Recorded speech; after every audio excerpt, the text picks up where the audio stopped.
You've just turned off the lights, and you're lying in bed, doing what every responsible adult your age does, calculating exactly how many hours of sleep you'll get if you fall asleep right now.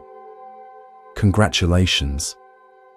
You've just enrolled in the nightly masterclass of overthinking that's been running since you hit your 30s.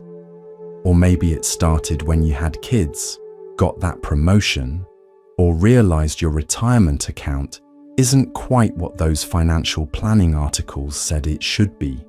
Your body is tired, your eyes are heavy, but your brain has decided this is the perfect time for a comprehensive life review, starting with that mortgage refinancing decision from 2009 and ending with whether you should switch health insurance providers during open enrollment. Welcome to what Buddhist monks have been dealing with for 2,500 years. Except they didn't have to worry about their kids' college fund or whether that weird pain in their knee meant they should finally see a doctor. Lucky them. Right now, you're experiencing what the Buddha called dukkha, suffering. Not the dramatic kind you see in movies, but the special brand that comes from a mind that won't stop auditing your life choices. You're about to discover why your brain, the same one that successfully manages a career, perhaps raised children, and keeps track of 17 different passwords, completely loses its ability to shut down at bedtime. Spoiler alert, those ancient Buddhist teachers figured this out, and they didn't even have property taxes to worry about. Let's start with what's happening right now. You're lying there, and your mind is helpfully reminding you about that email you forgot to send, your cholesterol numbers from your last checkup, whether you should sell those stocks, if your adult children are making good decisions, and oh yes, the fact that you're not sleeping. This, my horizontal friend, is what Buddhists call the monkey mind. Though honestly, that's unfair to monkeys. At least they don't lie awake wondering if they saved enough bananas for retirement. The Buddha himself was about your age, mid-30s, when he decided to figure out why humans suffer. He'd been living the good life. Wealthy family, nice house, good health plan, servants to fan you counts as healthcare, right? But he looked around and thought, why am I still not satisfied? Why is my mind never quiet? Sound familiar? You've got the house, with 12 years left on the mortgage, the career, with its own special kind of stress, maybe grown kids who still need things, and yet here you are, wide awake, wondering why inner peace is harder to find than a matching sock. Here's the first thing those Buddhist teachers discovered. Your thoughts aren't reality. I know. That thought about your upcoming medical procedure feels pretty real. So does the one about your aging parents. But these are mental events, not prophecies carved in stone. Right now, your mind is doing what minds do best, creating detailed disaster scenarios with the production value of a Hollywood blockbuster. Coming this fall, what if your retirement savings aren't enough? Starring your anxiety and featuring special guest appearances by every financial mistake you've made. Let's talk about the Four Noble Truths, which are basically the ancient equivalent of, here's why you can't sleep and what to do about it, without having to buy another self-help book. First noble. Truth. Life includes suffering, or as you're currently experiencing it. Why am I awake thinking about whether I should have bought long-term care insurance? You see, The Buddha noticed that even when life is good, and let's be honest, if you're in bed instead of a hospital, and you're worried about your retirement savings instead of your next meal, life is pretty good. We still find ways to be dissatisfied. It's like we're hardwired to find problems, even if we have to invent them. Second noble truth. Suffering comes from attachment and craving.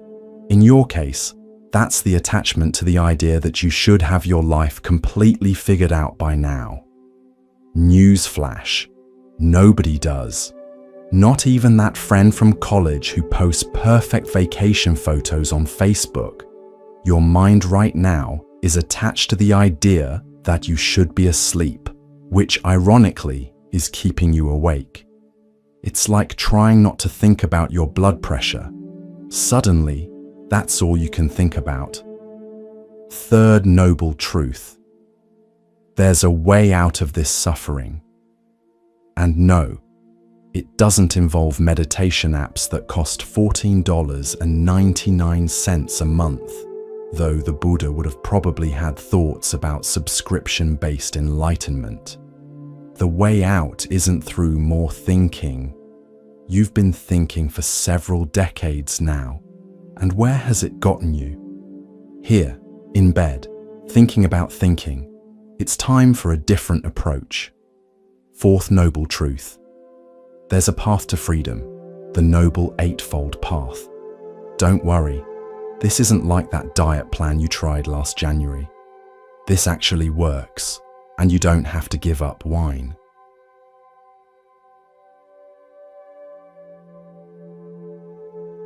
Let's focus on what's relevant right now. Right mindfulness. This means being aware of what's actually happening, not what your mind says is happening. What's actually happening? You're lying in bed, you're breathing, you're physically safe. That's it. What's your mind saying is happening? That tomorrow's ruined, your health is declining, your kids are making poor choices, you're behind on everything, and somehow this is all connected to that decision you made. Here's something interesting. The Buddha taught that most of our suffering comes from living in the past or future, never the present. And let's be honest, you've got a lot more past to worry about, and seemingly less future to plan for. It's the perfect recipe for middle-of-the-night anxiety. One moment you're regretting not buying Apple stock in 2001. The next, you're worried about healthcare costs in the future. Meanwhile, the present moment, the only one you can actually do anything about, is sitting here like that gym membership you keep paying for, but never use. The Buddhist concept of anatta, or non-self, might sound like something your yoga instructor talks about, but it's actually quite practical. That voice in your head that's currently listing every way you've fallen short of your life goals. That's not the real you. It's more like a talk radio station that somehow got stuck on the everything you're doing wrong channel. Think about it. You're observing these thoughts, which means you can't be the thoughts themselves. You're the awareness behind them. It's like realizing you're not the movie on the screen, you're the one watching it. And this particular movie, Midnight Anxiety, the unnecessary sequel, isn't even that good. Let's talk about impermanence, which sounds depressing but is actually liberating. Everything changes, including this sleepless state you're in. Remember when you were 30 and could survive on 4 hours of sleep? That changed. Remember when your biggest financial worry was making rent? That changed too. The good news is, your current state of wide-awake worry will also change. The bad news is, You'll probably have to go through this a few more times before you really get it.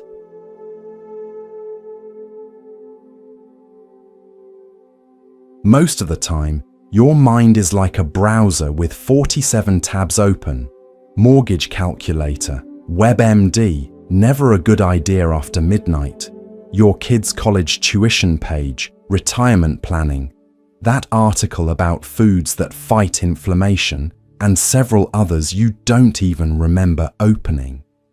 The Buddhist practice isn't about closing all these tabs through force. It's about realizing you don't have to click on every pop-up thought that appears. Here's what meditation really is. It's not sitting cross-legged chanting Om, unless that's your thing. It's simply watching your thoughts without getting sucked into their drama. Right now, you can practice this in bed. Notice that thought about tomorrow's meeting. You don't have to follow it down the rabbit hole of, what if I say something stupid, leading to what if I get fired, leading to what if I can't pay the mortgage, leading to what if I end up living in my car. Just notice, there's a thought about tomorrow's meeting. Let it pass. Another one will be along shortly. They're more reliable than your local bus service. The Buddha talked about the middle way, avoiding extremes. At your age, you know about extremes. Extreme dieting. Remember that cabbage soup phase? Extreme exercise. Hello, weekend warrior injuries. Extreme worry. Your current specialty. The middle way here is accepting that you're awake without panicking about being awake. It's like accepting that your metabolism isn't what it used to be. Fighting it only makes you miserable. Let's address something specific to your stage of life. The sandwich generation anxiety. You're worried about your aging parents and your adult children. You're planning for retirement while still paying off debts. You're dealing with your own health issues while managing everyone else's needs. The Buddha would point out that you're suffering not from these responsibilities, but from the stories you're telling yourself about them. I should have saved more. I should be healthier. I should have made better choices. Should. It's like your mind is a really judgmental life coach who works the night shift. Here's a Buddhist insight that's particularly relevant. The concept of right effort. This doesn't mean trying harder. You've been trying hard your whole life. It means trying differently. Right effort in this moment means not trying to force sleep. It means not battling your thoughts. It means lying here with a kind of radical acceptance. I'm awake. Millions of people my age are also awake right now, probably thinking similar thoughts. This is part of the human experience. You know what's funny? The Buddha achieved enlightenment by literally sitting still and doing nothing. After years of trying everything else, extreme fasting, intense meditation, studying with various teachers, he finally just sat down under a tree and stopped trying so hard. There's a lesson there for those of us who've spent decades believing that the answer to every problem is to work harder, think more, plan better. Sometimes the answer is to do less, not more. Your thoughts are like those spam calls you keep getting about your car's extended warranty. They're persistent, they seem urgent, but they're not actually important. You don't have to answer every one. Let's talk about compassion. Starting with self-compassion. You're lying here being incredibly hard on yourself for what? Being human? Having concerns? Caring about your family's well-being? These aren't character flaws. They're signs you're a responsible adult. The Buddha taught that suffering is universal. That person you think has it all figured out? They're probably awake at 2 a.m. wondering if they chose the right Medicare plan too. Here's something practical: the 5 hindrances to meditation, or in your case, sleep. 1. Desire, wanting things to be different. 2. Aversion, not wanting what's happening. 3. Sloth, torpor, that heaviness that isn't quite sleep. 4. Restlessness, your current state. 5. Doubt, wondering if anything will ever help. Recognize any of these? Of course you do. You're experiencing at least 3 right now. The Buddhist approach isn't to fight these hindrances, but to acknowledge them. Hello, restlessness. I see you're here again. Pull up a chair, but you don't get to drive. Think about how much energy you're spending right now fighting reality. You're awake. That's the reality. All the mental energy you're using to argue with this fact could power a small city. What if, and stay with me here, you just accepted being awake, not forever, just for this moment? What if instead of seeing this as wasted time, you saw it as found time? Time to practice being present, to observe your mind's habits, to maybe even find some peace. I know what you're thinking. Easy for you to say. You're not the one who has to function tomorrow on no sleep. Fair point. But here's the thing. You will function tomorrow. You functioned on little sleep before. Remember when your kids were babies? Remember pulling all-nighters in college? You're tougher than you think. The Buddha talked about right view, seeing things as they really are. Right now, your mind is adding a lot of extra suffering to the simple fact of being awake. It's like putting hot sauce on food that's already spicy, unnecessary, and painful. Here's what's really happening. You're a person of a certain age, with real responsibilities and concerns, having trouble sleeping. That's it. You're not failing at life. You're not uniquely anxious. You're just human. And here's the beautiful part. According to Buddhist teaching, this very moment, yes, this frustrating, sleepless moment, contains everything you need for peace. Not the peace of unconsciousness, though that would be nice, but the peace of accepting what is. Your mind will keep generating thoughts. That's what minds do. They're like that relative who always has opinions about everything.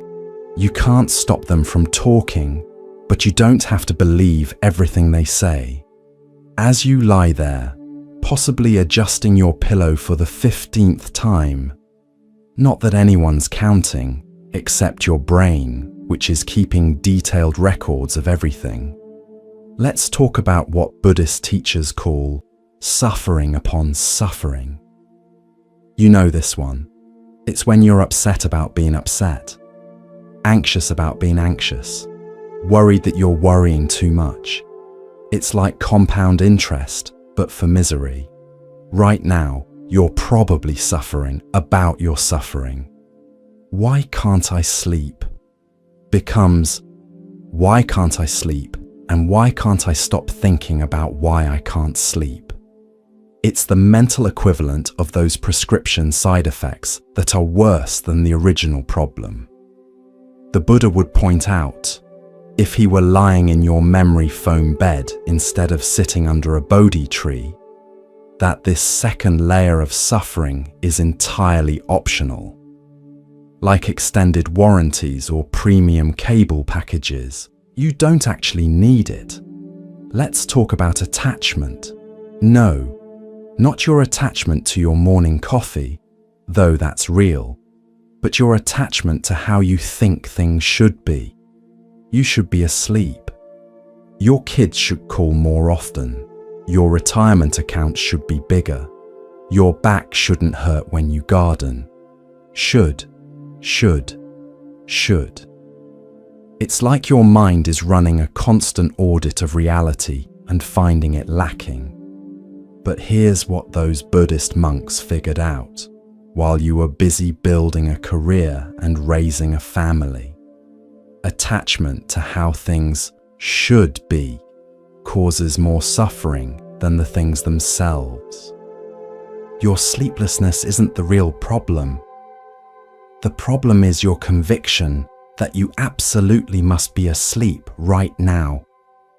It's like insisting it shouldn't rain during your vacation. You can insist all you want, but the rain doesn't care about your preferences.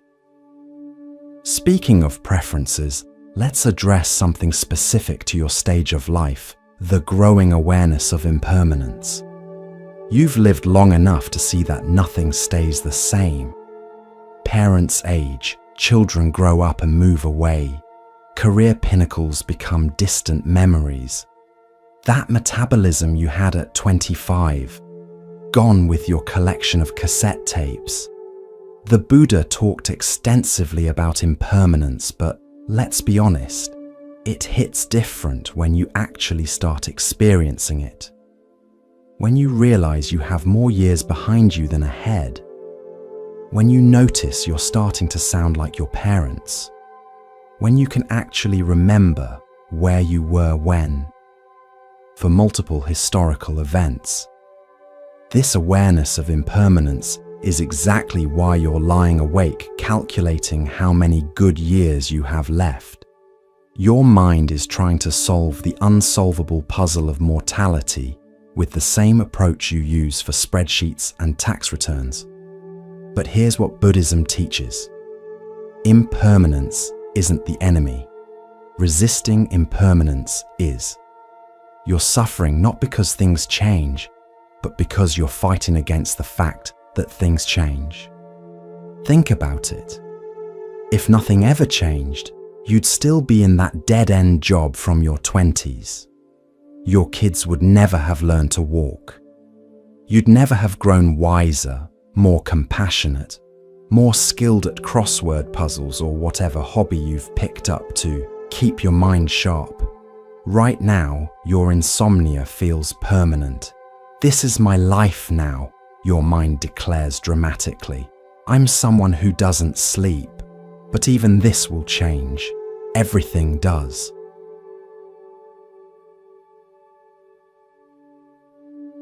Let's explore the Buddhist concept of right effort as it applies to someone who's already spent decades making effort. You've worked hard, raised families, built careers, saved for retirement, well, tried to. Now you're lying in bed making an effort to sleep, which is about as effective as making an effort to be spontaneous. Right effort isn't about trying harder. At your age, you've probably figured out that not everything can be solved by applying more force. Right effort is about wisdom, knowing when to act and when to let go.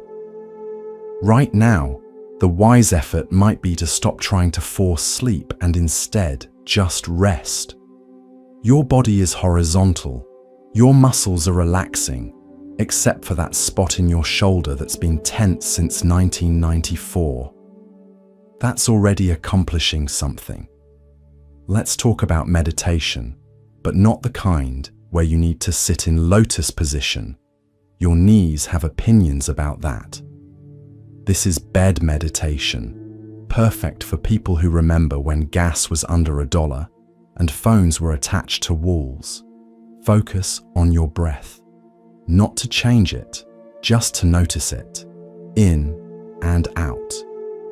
You've been breathing successfully for several decades now without thinking about it. You're actually quite good at it. When thoughts arise, I need to call about that insurance claim. Did I take my medication? Why did I say that stupid thing at dinner? Just notice them. You don't have to do anything with them. They're like those people who still send chain emails. You can acknowledge their existence without engaging. The Buddha taught that suffering comes from the stories we tell ourselves. And boy, do you have stories. The story of who you should be by now. The story of what you should have accomplished. The story of how your body should feel, how your family should behave, how your retirement should look. These stories are keeping you awake. They're like Netflix series that automatically play the next episode. One anxious thought leads to another, and suddenly you're 6 seasons deep into anxiety, the complete collection. Here's a radical idea. What if you're exactly where you're supposed to be? What if all those mistakes were actually the curriculum of your life? What if your current challenges, including this sleeplessness, are not obstacles, but teachers? I know. Philosophical acceptance feels about as achievable as your high school weight. But stay with me. The Buddha discovered that peace comes not from changing your circumstances, but from changing your relationship to your circumstances. You can't control whether you sleep tonight, but you can control whether you add suffering to your sleeplessness. Let's be practical about something. Your generation has been sold the idea that you can control everything through hard work and proper planning. Save enough money, exercise enough, eat the right foods, take the right supplements, and you'll age gracefully into a perfectly managed retirement. Then reality shows up with hot flashes, market crashes, adult children moving back home, and parents who need care. Suddenly, that illusion of control starts looking as outdated as your VHS collection. Buddhism offers something different, the recognition that control was always an illusion. Peace comes from accepting what you can't control while taking responsibility for what you can. You can't control your racing thoughts, but you can control whether you believe them. You can't control whether you fall asleep, but you can control whether you panic about it. Here's something the Buddha understood that's particularly relevant to your demographic. Wisdom comes from experience, not from thinking about experience. You've accumulated decades of experience. You've lived through recessions, raised children, or chose not to, changed careers, lost loved ones, celebrated victories, survived failures. That's wisdom, real wisdom, not the kind that comes from self-help books or meditation apps, but the kind that comes from actually living. So why are you lying here at midnight thinking you need to figure something out? You've already figured out how to survive everything life has thrown at you so far.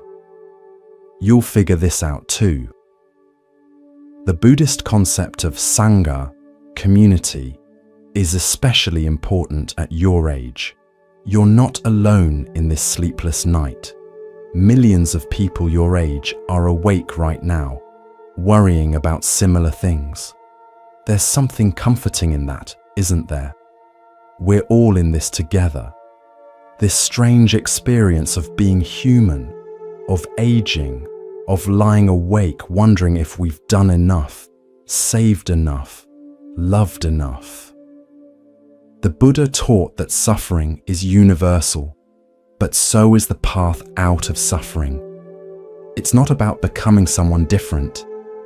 It's about being more fully who you already are, with all your accumulated wisdom, your battle scars, your laugh lines, and yes, even your insomnia.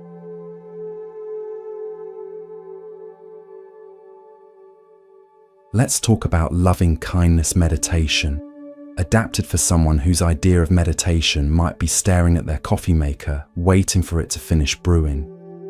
Start with yourself. May I be happy. May I be peaceful. May I be free from suffering. May I get some damn sleep. The Buddha didn't say that last part, but he would understand. Now extend it to others. May all the other people my age lying awake right now be happy. May they be peaceful. May they stop Googling their symptoms. This practice isn't about feeling warm and fuzzy. It's about recognizing our shared humanity. That person you're worried about? They're probably worried about you too. Those adult children you're concerned about? They're likely lying awake worrying about you. It's worry all the way down, but also love, also care, also connection. The Buddha taught that we suffer because we feel separate. Separate from others, separate from life, separate from the present moment. But lying here in the dark, breathing the same air as billions of others, worried about the same human concerns, you're not separate at all. You're racing thoughts about mortgage payments, medication side effects, and whether your kids are making good choices. These aren't signs that you're failing at life. They're signs that you're fully participating in it. Here's what Buddhism offers that's different from all those articles about sleep hygiene and stress management. The recognition that sometimes being awake at night is just part of the human experience.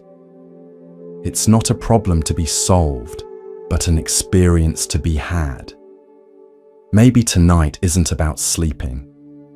Maybe it's about practicing being gentle with yourself, about observing your mind without judgment, about recognizing that you're exactly where you're supposed to be, even if that's wide awake. The Buddha found enlightenment not by escaping life's difficulties, but by facing them with compassion and wisdom. You don't need to find enlightenment tonight, though if you do, please share the secret. You just need to find a little peace with where you are. And where are you? You're in bed, relatively healthy, with a roof over your head and people to worry about. That's not so bad, is it? Your problems are real, but so are your blessings. Your mind will keep generating thoughts about your health, your finances, your family, your future. That's what minds do, especially minds that have been solving problems and managing responsibilities for decades. But you don't have to chase every thought. You don't have to solve every problem tonight. You can just lie here, breathing, being human, sharing this moment with countless others who are also awake, also worried, also wondering. Maybe that's enough. Maybe that's even a kind of meditation. Maybe that's exactly what the Buddha was talking about, finding peace not by escaping life, but by accepting it, sleepless nights and all. So breathe. Notice your thoughts without believing all of them. Be gentle with yourself. You've made it this far through everything life has thrown at you. You'll make it through this night too. And if you do eventually fall asleep, great.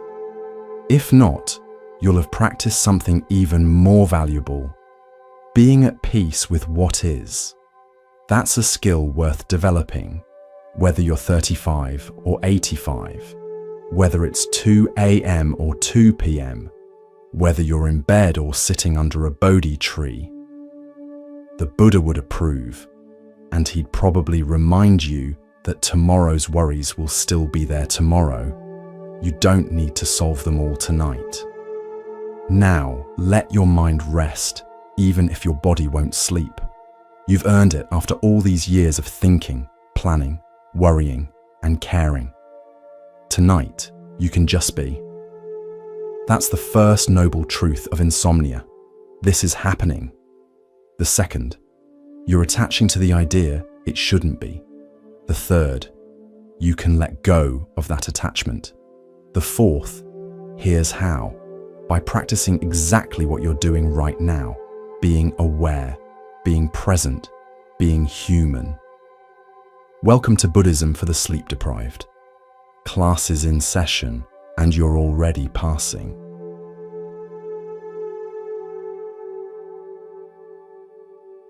So you've been lying here for what feels like several lifetimes, and now your mind has decided to throw a party. Unfortunately, it's the kind of party where all the guests are your anxieties, and they're really getting comfortable. Welcome to the next chapter of your nightly mental marathon, where we explore why Buddhist monks spent centuries figuring out the human mind instead of, inventing coffee or comfortable sandals. You've just shifted position again. Not that anyone's counting, except your brain, which is keeping detailed statistics on everything, including how many times you've checked if your alarm is set and how many times you've calculated the remaining hours until morning. This, my friend, is what the Buddha called papanka, the mental proliferation that turns a simple thought into an entire Netflix series. Except this series is called Every Possible Thing That Could Go Wrong, the complete collection, and you're binge watching it against your will. Let's talk about what's really happening in that overactive mind of yours. See, 2,500 years ago, while most people were worried about things like, will it rain? And are those berries poisonous? Logically, this wealthy prince named Siddhartha was lying awake wondering, why can't I just chill? He had everything: palace, servants, a dad who literally tried to hide all suffering from him. Imagine having a helicopter parent who owns actual helicopters. But there he was, probably lying awake just like you, thinking, there's got to be more to life than this. So he did what any reasonable person would do. Abandoned his cushy lifestyle to sit under a tree and figure out why humans can't stop overthinking. After several years of this, talk about commitment issues with sleep, he discovered something that would really annoy modern self-help gurus. The problem isn't your thoughts. The problem is that you think your thoughts are you. Right now, for instance, that voice in your head that's listing everything wrong with your life. That's not you. That's just mental radio static. You're the one hearing it. Big difference. The Buddha called this insight anatta, or non-self, which sounds like something your yoga teacher might say while you're trying not to fall over in tree pose. But here's what it actually means. That running commentary in your head, the one currently doing a performance review of your entire life, isn't the real you any more than a podcast is your actual friend talking to you. Let's get practical about this. You're lying here, and your mind is helpfully providing commentary, like a sports announcer who hates the home team. And there goes another minute of potential sleep. That's going to cost them tomorrow. Remember when they used to be able to function on 4 hours? Those days are gone, folks. This is what Buddhists call the monkey mind. Although honestly, that's unfair to monkeys. At least they sleep at night and don't lie awake, wondering if they saved enough bananas for retirement. Your particular monkey mind has evolved. It's got a mortgage, elderly parents to worry about, and it knows exactly how much sleep you need to function tomorrow, which is definitely more than you're getting. This is not your grandfather's monkey mind. This is Monkey Mind 2.0, with advanced anxiety features and real-time catastrophe simulation. The Buddha identified what he called the 5 hindrances to peace of mind. Let's see how many you're experiencing right now. First, there's sensual desire, not just the fun kind, but any wanting things to be different, like wanting to be asleep right now, or wanting your back to stop making that weird clicking sound, or wanting your kids to make better life choices.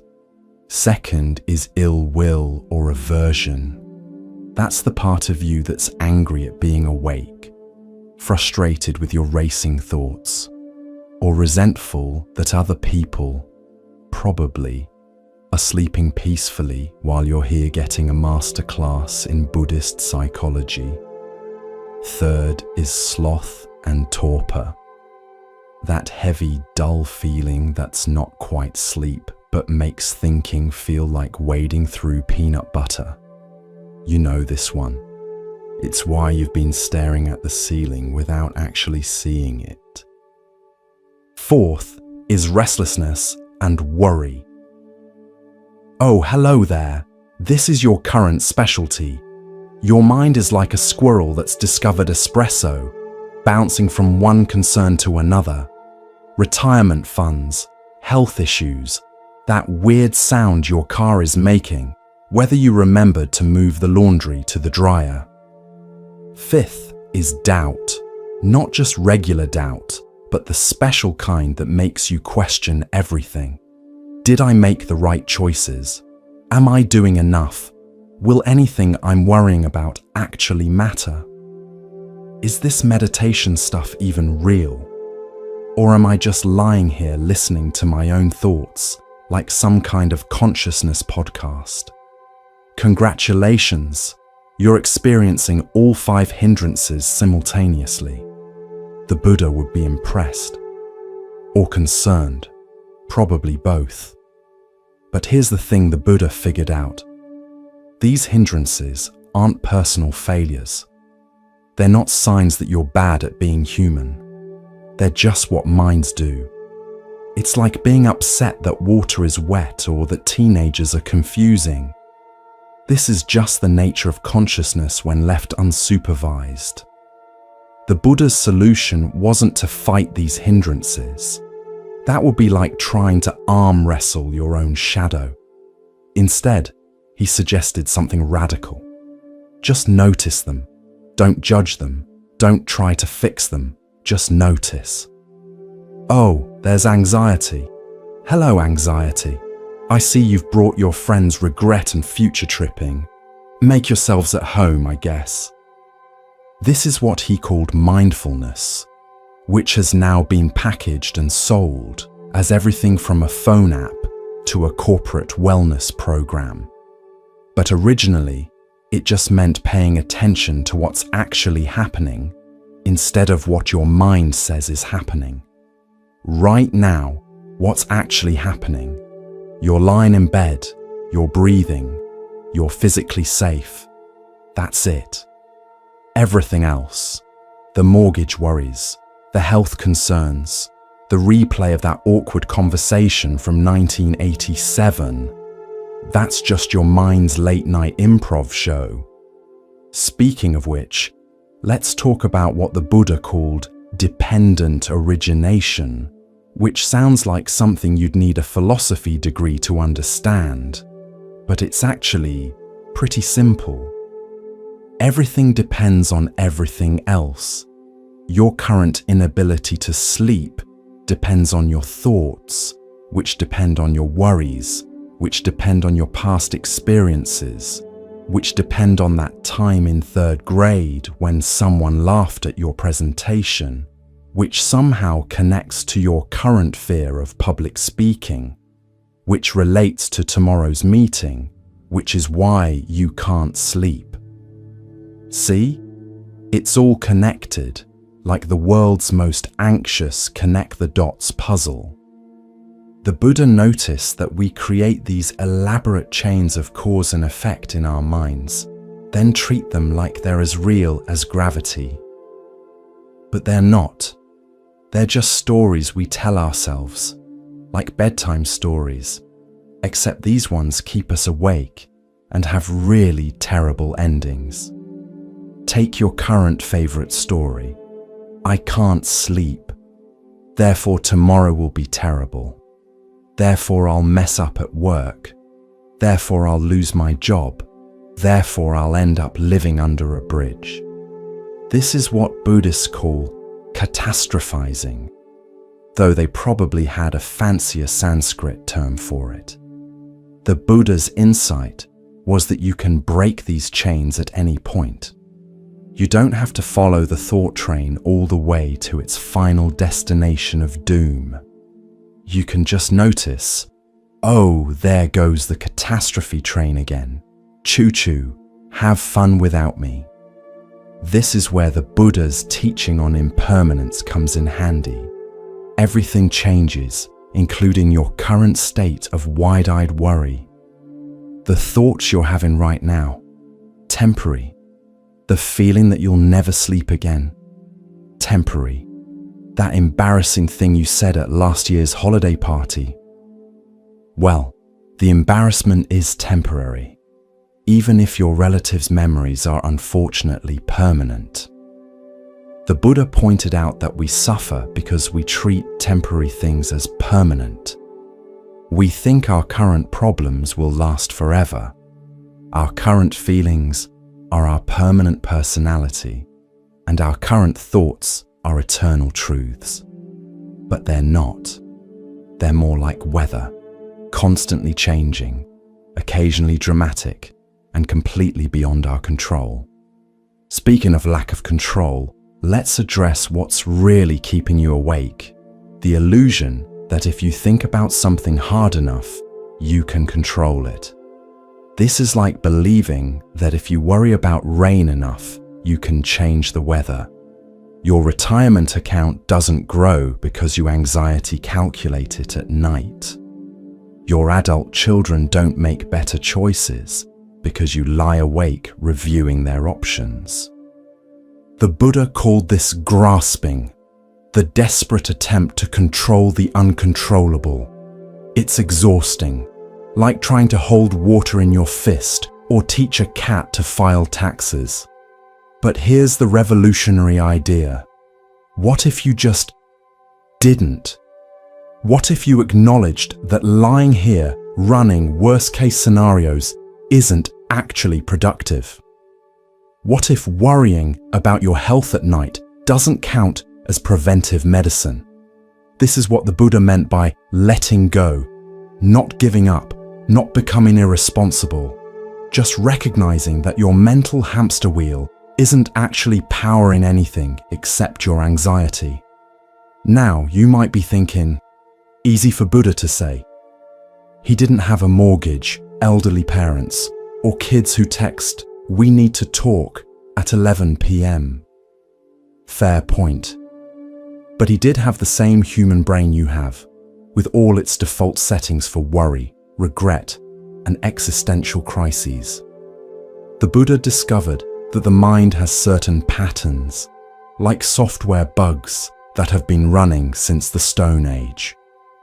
These patterns made sense when we needed to remember which caves had bears and which berries were poisonous. But now, they just make us lie awake, wondering if we chose the right health insurance plan. One of these patterns is what Buddhists call dukkha, often translated as suffering, but really meaning the basic unsatisfactoriness of existence. It's that feeling that something's always slightly off, like wearing shoes that are half a size too small, or having a popcorn kernel stuck in your teeth. Forever. Right now, your dukkha might be manifesting as, "I should be asleep," or "I should have my life more figured out by now," or "I shouldn't still be making mistakes at my age." Your mind is shoulding all over you. The Buddha's first noble truth is simply acknowledging that this dissatisfaction exists. Not to be pessimistic, but to stop being surprised by it. Life includes difficulty. Sleep includes sleeplessness. Parenting includes worry. Aging includes new, mysterious body sounds. This isn't failure. It's the full human experience package. The second noble truth identifies the cause: craving and attachment. You're attached to the idea of perfect sleep, perfect health, perfect decisions. You crave certainty in an uncertain world. You want guarantees in a life that offers none. except that things will change and your body will continue making weird noises. But here's where it gets interesting. The third noble truth says this suffering can end. Not by achieving perfect sleep or figuring out everything, but by changing your relationship to imperfection. It's like finally accepting that your hair has its own agenda and working with it instead of against it. The fourth noble truth is the path out, the famous eightfold path.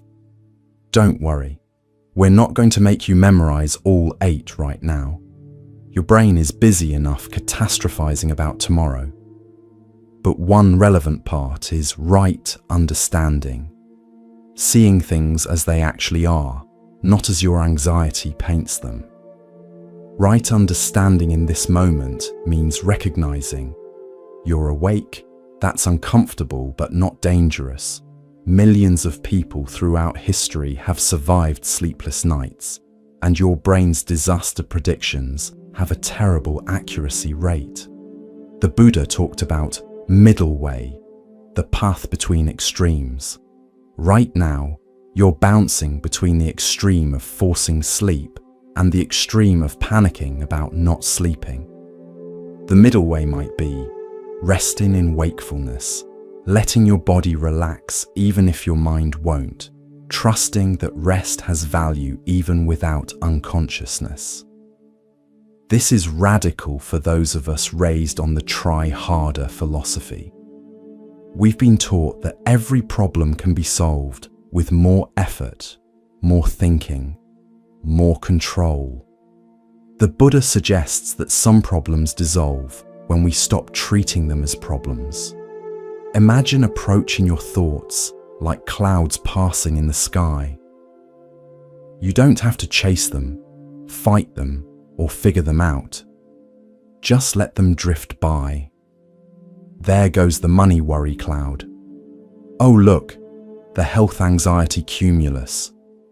Ah, the classic, did I lock the door formation. This is meditation, by the way, not sitting cross-legged chanting Om, but simply observing your mind without getting pulled into its drama. You're already doing it. You just didn't know it counted. The Buddha emphasized that meditation isn't about achieving special states or having mystical experiences. It's about seeing clearly what's already happening. Right now, what's happening is thoughts arising, body sensations, breathing, continuing whether you manage it or not. One of Buddha's key insights was recognizing patterns of thought that create suffering. He called these sanskaras, mental formations or habits. Your mind has grooves worn into it by years of thinking the same thoughts, like a river carving a canyon.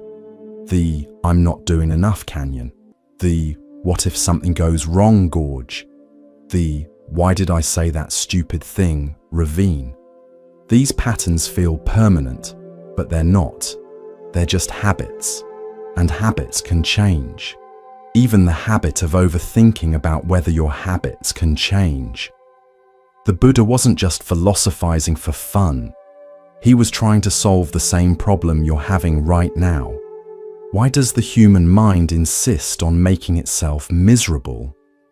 It's like having a roommate who constantly rearranges your furniture while you're trying to sleep, then criticizes the layout.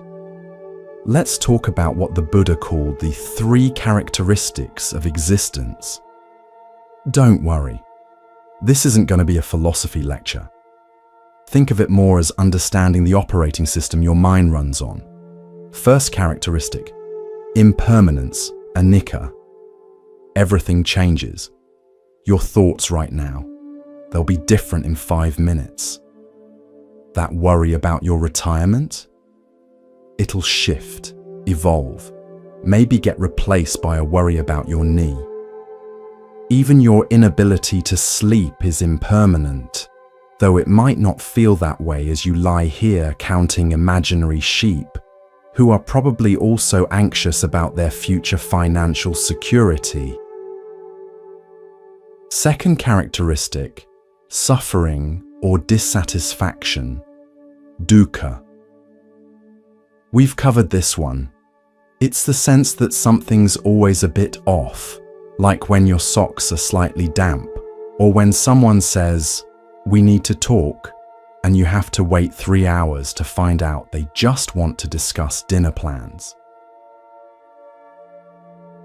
Third characteristic, non-self, anatta. This is the big one. There's no fixed, permanent you having these thoughts. You're more like a river, constantly flowing, changing, never the same from one moment to the next. The you that started listening, this isn't the same you listening now. Some of your cells have already died and been replaced. You're literally not the same person you were a paragraph ago. This might sound scary, but it's actually liberating. If there's no fixed self, then there's no fixed person who can't sleep or person who always worries. These are just temporary weather patterns in consciousness. The Buddha discovered this while sitting under what's now called the Bodhi tree. Though let's be honest, if someone today sat under a tree for 49 days straight, we'd probably call emergency services. Different times. But what he realized is relevant right now, in your bed, in your sleeplessness. Your suffering comes not from being awake, but from your relationship to being awake. It's not the insomnia that's torturing you. It's your thoughts about the insomnia. This is what Buddhists call the second arrow. The first arrow is the actual circumstance. You can't sleep. That's unpleasant but manageable. The second arrow is everything your mind adds. This is terrible. I'm going to be exhausted tomorrow. Something must be wrong with me. I'll never sleep again. You're essentially shooting yourself repeatedly with an entire quiver of second arrows. The Buddha's suggestion? Stop shooting yourself. Radical, I know. Let's explore what he called the 4 foundations of mindfulness. These are like GPS coordinates for navigating your current mental traffic jam. First foundation, mindfulness of body. Notice your physical sensations right now, not to judge them or change them, just to notice. The weight of your body on the mattress, the temperature of your skin, that spot in your lower back that's been annoying, the rhythm of your breathing that continues whether you micromanage it or not. Your body is actually pretty good at existing without your conscious supervision. Your heart beats, your lungs breathe, your cells do their cellular things. Maybe your mind could learn from your body's example. Second foundation, mindfulness of feelings. In Buddhism, feelings doesn't mean emotions like, I'm sad because my kid never calls. It means the basic flavor of experience, pleasant, unpleasant, or neutral. Being awake when you want to sleep, unpleasant. The softness of your pillow, pleasant. The sound of a car passing outside, probably neutral unless you've decided to make it part of your "why can't the world be quiet" complaint. Third foundation, mindfulness of mind. This is observing your mental state like a scientist observing weather patterns. Is your mind tight or spacious? Agitated or calm? Racing or sluggish? You're not trying to change the weather, just noting. Currently experiencing mental thunderstorms with a chance of existential dread. Fourth foundation, mindfulness of mental objects. These are the specific thoughts, worries, memories that populate your mind. Instead of getting lost in their content, you observe them as phenomena. There's the thought about tomorrow's meeting. There's the memory of that embarrassing thing from high school. There's the fantasy about winning the lottery and solving all problems forever. The Buddha discovered that when you observe thoughts this way, they lose their power. They're like scary movies, terrifying when you're immersed in them, but much less so when you remember you're just watching a screen. Now, let's address something specific to your life stage: the burden of accumulated responsibilities. The Buddha talked about bhara, which means burden. At your age, you're probably carrying multiple bharas: aging parents, adult children who still need guidance, your own health concerns, financial planning, career pressures, maintaining relationships, trying to remember passwords for 20 different accounts. The Buddha's insight wasn't drop all responsibilities and become a monk, though that probably sounds tempting right now.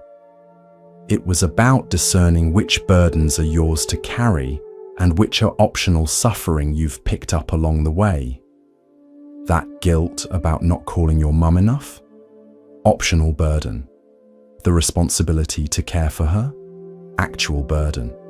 The worry that your adult child might make wrong choices? Optional burden. The love that wants them to be happy? Actual burden. See the difference? You can care without carrying the whole world on your shoulders while trying to sleep. The Buddha talked about right effort, which doesn't mean trying harder. You've been trying hard your whole life. Right effort means wisdom in applying energy. Sometimes the wisest effort is no effort. Like right now, the effort to force sleep is keeping you awake. The effort to stop thinking is creating more thoughts. The effort to relax is creating tension. What if you apply the Buddhist principle of non-doing? Not laziness, but the recognition that some things happen better without interference, like falling asleep, or digesting food, or growing wisdom.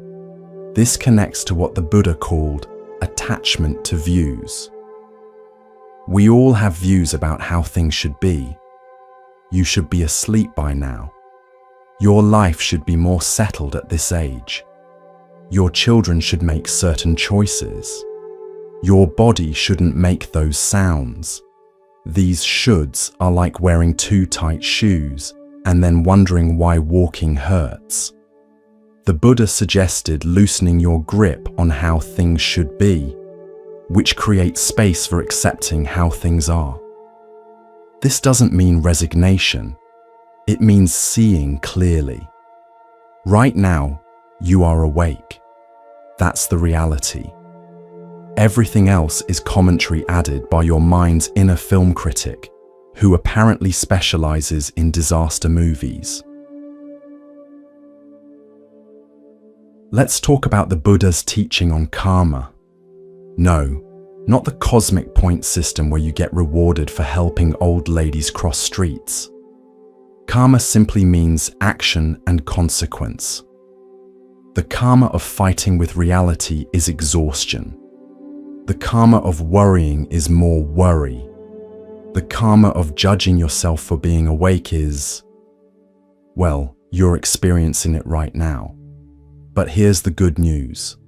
Karma also means you can create different consequences through different actions. The karma of accepting this moment is peace. The karma of observing thoughts without believing them is freedom. The karma of being kind to yourself is, well, try it and see. The Buddha emphasized that meditation isn't just about sitting cross-legged. It's about bringing awareness to whatever's happening. Right now, you're doing lying in bed meditation or insomnia meditation. Congratulations, you're practically a Zen master. In fact, some of the deepest insights in Buddhist history happened during ordinary activities. The Buddha's enlightenment came while sitting. Huineng, the sixth patriarch of Zen, got enlightened while hearing someone recite scripture. Another monk achieved enlightenment while sweeping. Maybe tonight's your night for enlightenment while failing to sleep. The Buddha talked about the middle way between extremes. Right now, you might be swinging between the extremes of fighting wakefulness and despairing about it. The middle way might be, I'm awake. That's okay. My body is resting even if my mind isn't. This too shall pass. This is revolutionary for those of us trained in the, if at first you don't succeed, try harder until you break something, school of life. The middle way suggests that sometimes the solution is to stop treating something as a problem. Let's explore what Buddhists call emptiness, shunyata. Don't worry, this isn't nihilistic nothing matters philosophy. It means things don't exist in the solid, permanent way we think they do. Your insomnia isn't a solid thing. It's a combination of physical sensations, thoughts, emotions, and circumstances, all of which are changing moment by moment. Right now, insomnia might include physical alertness, mental activity, emotional frustration, thoughts about tomorrow, memories of other sleepless nights, and cultural conditioning about the importance of 8 hours. Remove any element and the experience changes. It's not a solid thing. It's a temporary constellation of conditions. Understanding emptiness means recognizing that your current experience is more fluid than it appears. You're not an insomniac. You're a person experiencing wakefulness right now. Big difference. The Buddha taught about dependent origination. Everything arises in dependence on causes and conditions. Your wakefulness right now depends on numerous factors.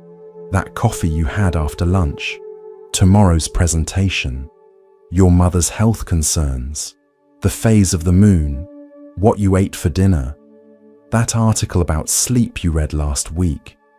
Change any condition and the experience changes. This is hopeful.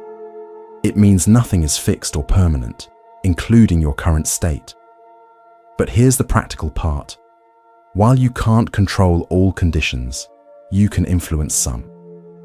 The Buddha called this skillful means, working wisely with what's available. Right now, you can't control your racing thoughts, but you can control whether you believe them. You can't force sleep, but you can allow rest. The Buddha noticed that humans have what he called proliferation, papanka, the tendency to elaborate simple experiences into complex problems. A simple sensation of wakefulness becomes, I have insomnia becomes, I'll never sleep properly, becomes my health will deteriorate, becomes, I'll die alone and tired. This is your mind's hobby, turning molehills into mountain ranges. The Buddha's suggestion? Notice when proliferation starts and gently decline to participate. Thanks, mind, but I don't need a 10-part series on why I can't sleep. The pilot episode was enough. Let's talk about the Buddhist concept of refuge. Traditionally, Buddhists take refuge in the Buddha, the teacher, Dharma, the teachings, and Sangha, the community. But right now, you can take refuge in simpler things. Your breath, the stability of your bed, the fact that millions of people throughout history have survived sleepless nights. You're not alone in this. Right now, countless people your age are awake, thinking similar thoughts, wrestling with similar worries. There's a strange comfort in this universal struggle. You're part of an unofficial Sangha of the sleepless. The Buddha talked about loving kindness, metta, starting with yourself. This is radical for those of us trained to be our own harshest critics. Try this. Talk to yourself like you talk to a good friend who couldn't sleep. You probably wouldn't say, "What's wrong with you? Just sleep already." you'd more likely say, "It's okay. This happens sometimes. You'll get through this." Why not offer yourself the same kindness? The Buddha's teaching on right speech applies to internal dialogue too. How you talk to yourself matters. "I'm terrible at sleeping" creates a different reality than "sleep is challenging tonight." "I'll be destroyed tomorrow" differs from "tomorrow might be tiring, but I'll manage." Your mind is like an echo chamber. Speak kindly into it, and kindness reverberates. Speak harshly, and, well, you're experiencing the results right now. The Buddha understood that transformation doesn't come through force, but through understanding.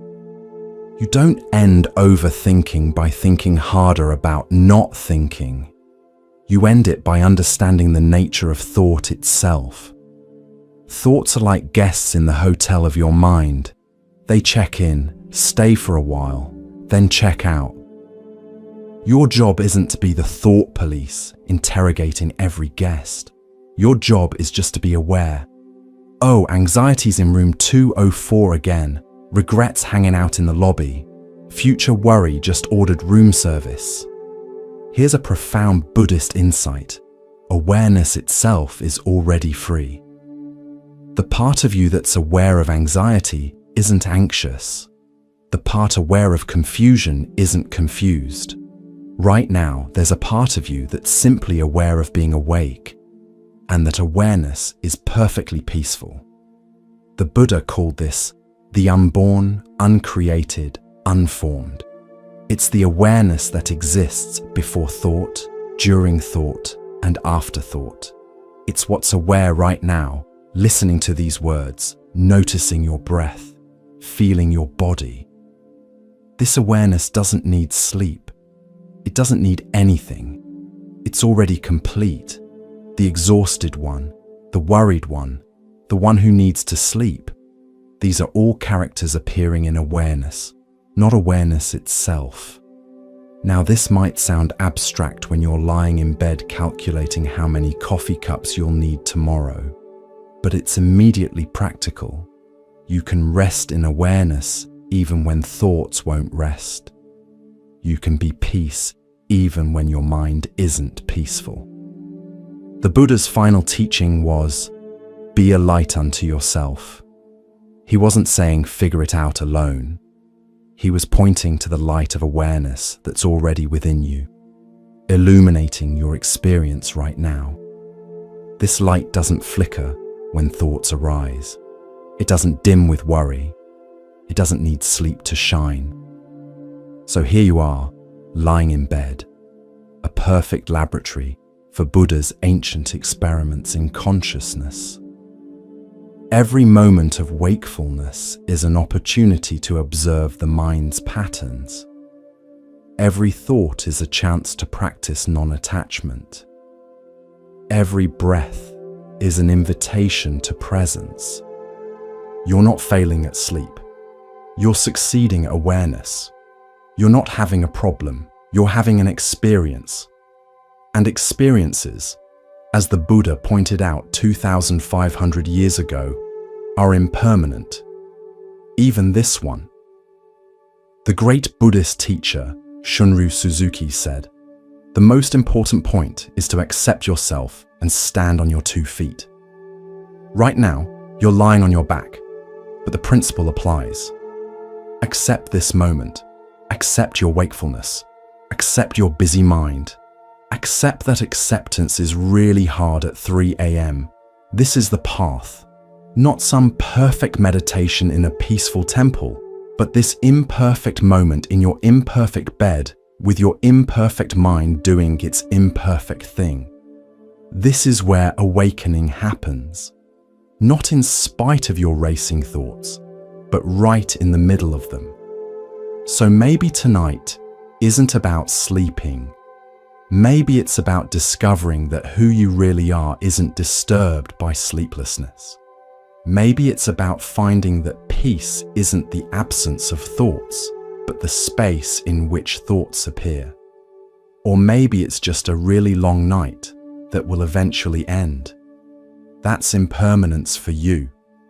Either way, you're exactly where you need to be, learning exactly what you need to learn, being exactly who you are. And sometimes that's the most Buddhist thing of all. Just being human, just being here, just being. The Buddha was essentially trying to solve the same problem you're having right now. In your bed, in your pajamas that have seen better days. He wanted to know why the human mind insists on torturing its owner. It's like having a personal assistant who only schedules unnecessary panic attacks. See, the Buddha discovered that you're not actually one person lying here. You're more like a committee, and right now all the committee members are talking at once. There's past you, reviewing every questionable decision you made. There's future you, catastrophizing about retirement. There's anxious you, who thinks worrying is a form of problem solving. And poor present you is just trying to get some rest while this circus plays out. This is what Buddhists call the 5 aggregates. Think of them as the ingredients that make up your current experience. First, there's form, your physical body, currently horizontal and increasingly frustrated. Then, sensation, what you're feeling, like that annoying itch that appears the moment you get comfortable. Next is perception, how you're labeling things like insomnia or that weird noise from the refrigerator. Then mental formations, all those lovely thoughts about how terrible tomorrow will be. And finally, consciousness, your awareness of this whole mess. The problem is, you think these aggregates are you, but the Buddha would point out that you're more like the space where all this is happening, not the happening itself. You're the stage, not the drama. Speaking of drama, let's talk about what the Buddha called dependent origination. Everything that's happening right now depends on something else. Your racing thoughts depend on that coffee you had after dinner, which you had because you were tired from last night's poor sleep, which happened because you were worried about that presentation, which exists because you took that job, which you needed because, well, you get the idea. It's like one of those elaborate domino setups, except instead of dominoes, it's your entire life leading to this moment of staring at the ceiling. The good news? You can interrupt the chain. You don't have to follow every thought to its dramatic conclusion. Right now, your mind is doing what Buddhist teachers call papanka, mental proliferation. It's taking the simple fact that you're awake and turning it into a 12-part miniseries about your inevitable doom. Can't sleep becomes, will be exhausted tomorrow. Becomes, will mess up at work. Becomes, will lose job. Becomes, will die alone under a bridge. Your mind should really consider a career in screenwriting. It's got a flair for disaster scenarios. The Buddha suggested something radical. What if you just stopped? Not stopped thinking, but stopped believing every thought is an urgent telegram from reality. Most of your thoughts are more like spam emails. They look important until you actually read them. Let's try what the Buddha called mindfulness of breathing. Not to control your breath or achieve enlightenment or any of that pressure. Just to give your mind something to do besides writing horror stories about tomorrow. Notice your breath. It's been faithfully keeping you alive this whole time without any help from your anxiety. In and out. No effort required. Your body knows how to breathe even better than your mind knows how to worry. And that's saying something. This is what meditation actually is, by the way.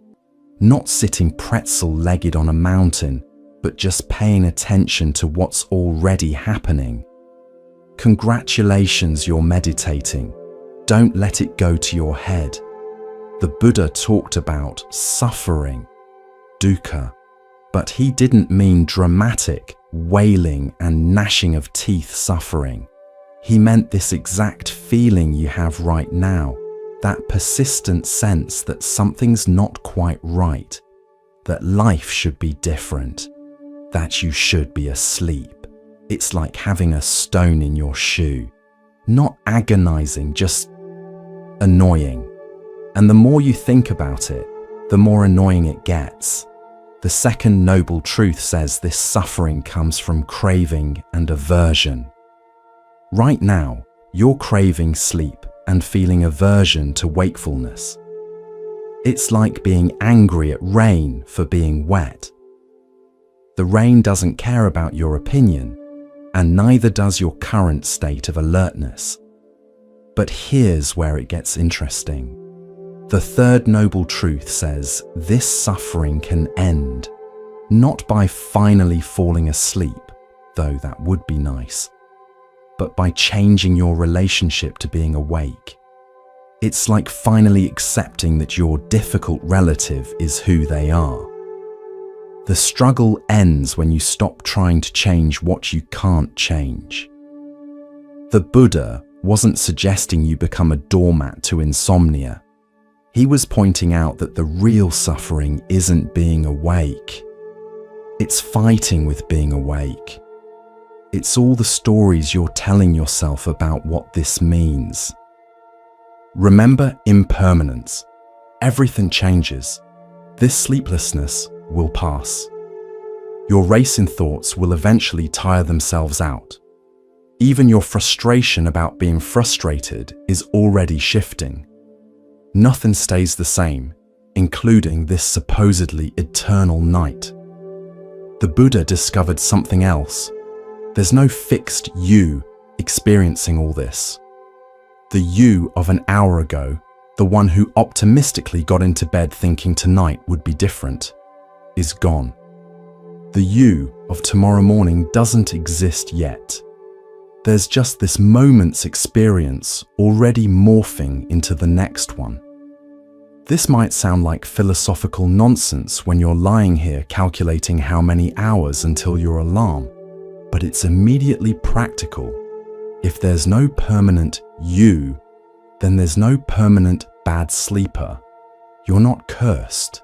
You're just experiencing what millions of humans throughout history have experienced. The Buddha called this insight anatta, or non-self. It's not that you don't exist. Your mortgage company certainly thinks you do. It's that you're more fluid than you think. You're like a river, constantly changing, never the same from one moment to the next. The you that can't sleep is just a temporary eddy in the flow. Let's talk about the middle way. Right now, you're swinging between extremes, trying to force sleep and despairing about wakefulness. The middle way suggests a third option, just being. Not trying to sleep, not fighting being awake, just existing. Revolutionary, isn't it? The idea that you don't have to do anything about this moment, that maybe this is just what's happening, neither good nor bad, just is. The Buddha taught about right effort, which doesn't mean trying harder. You've been trying hard your whole life. Right effort is more like wise effort. Sometimes the wisest effort is no effort. Like right now, the effort to sleep is keeping you awake. What if you just stopped trying? This connects to what Buddhists call letting go. Not giving up, not becoming passive, just loosening your grip. You're holding on to consciousness like it's the last cookie in the jar. What if you just put the cookie down? The Buddha observed that we create most of our suffering through what he called the second arrow. The first arrow is what happens. You can't sleep. The second arrow is our reaction.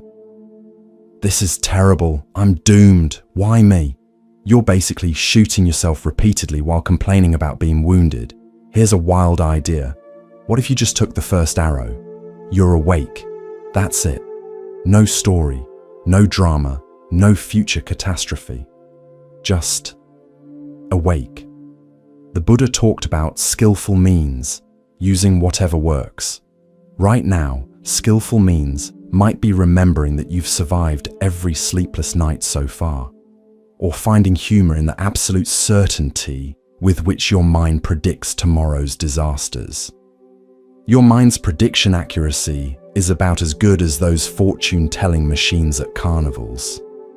Let's explore loving kindness meditation, which starts with being kind to yourself. Radical concept, right?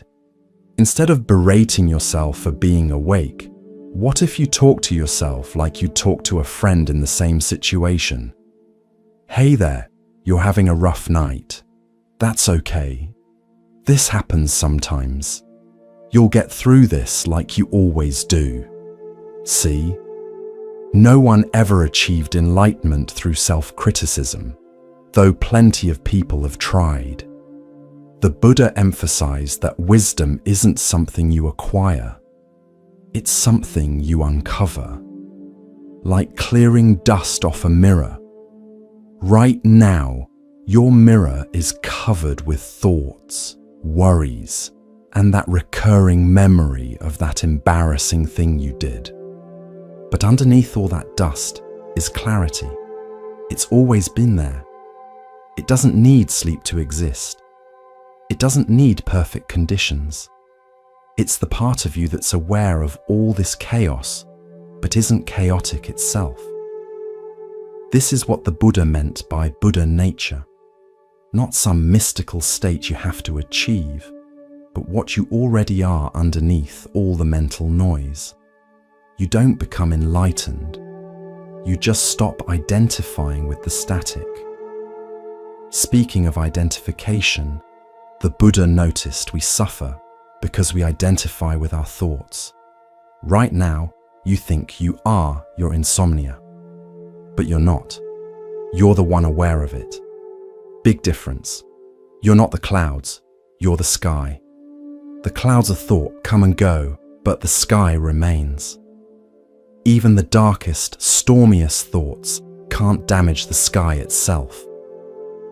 The Buddha taught about right understanding, which in your current situation means understanding that this is temporary, even if it doesn't feel like it. Fighting it makes it worse. You're not alone. Insomnia is practically a human tradition. This might actually be useful. When else do you get uninterrupted time to explore consciousness?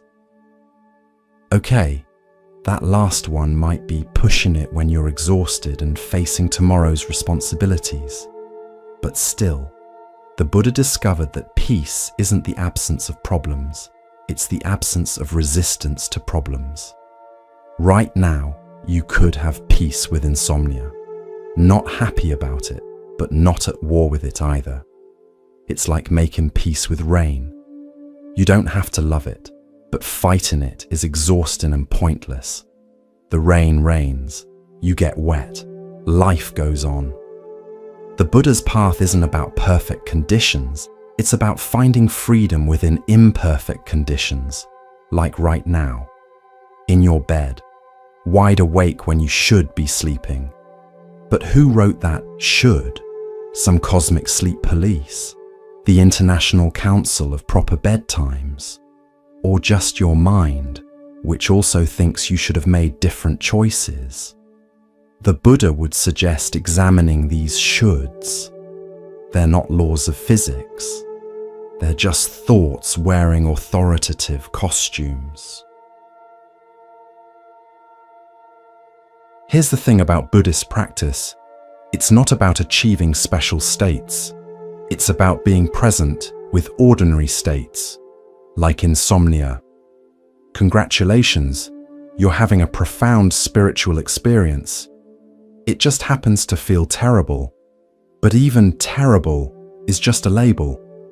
Strip away the label, and what's left? Physical sensations, mental activity, breath going in and out, life happening. The Buddha didn't promise to eliminate difficult experiences. He promised a way to not suffer about them. There's a difference between pain, can't sleep, and suffering, the mental anguish about not sleeping. Right now, you're experiencing both, but you could just experience the first one. Novel idea, right? This is what the Buddha meant by liberation. Not freedom from experiences, but freedom within experiences. Even this one, even insomnia, even now. So here you are, involuntarily studying Buddhist philosophy in your bed. The Buddha would probably find this amusing. He spent years trying to achieve enlightenment through extreme practices, when all along it was available in ordinary moments, like this one, where you're finally starting to see that maybe, just maybe, this sleepless night isn't your enemy. Maybe it's your teacher, and maybe the lesson isn't about sleep at all. Maybe it's about waking up.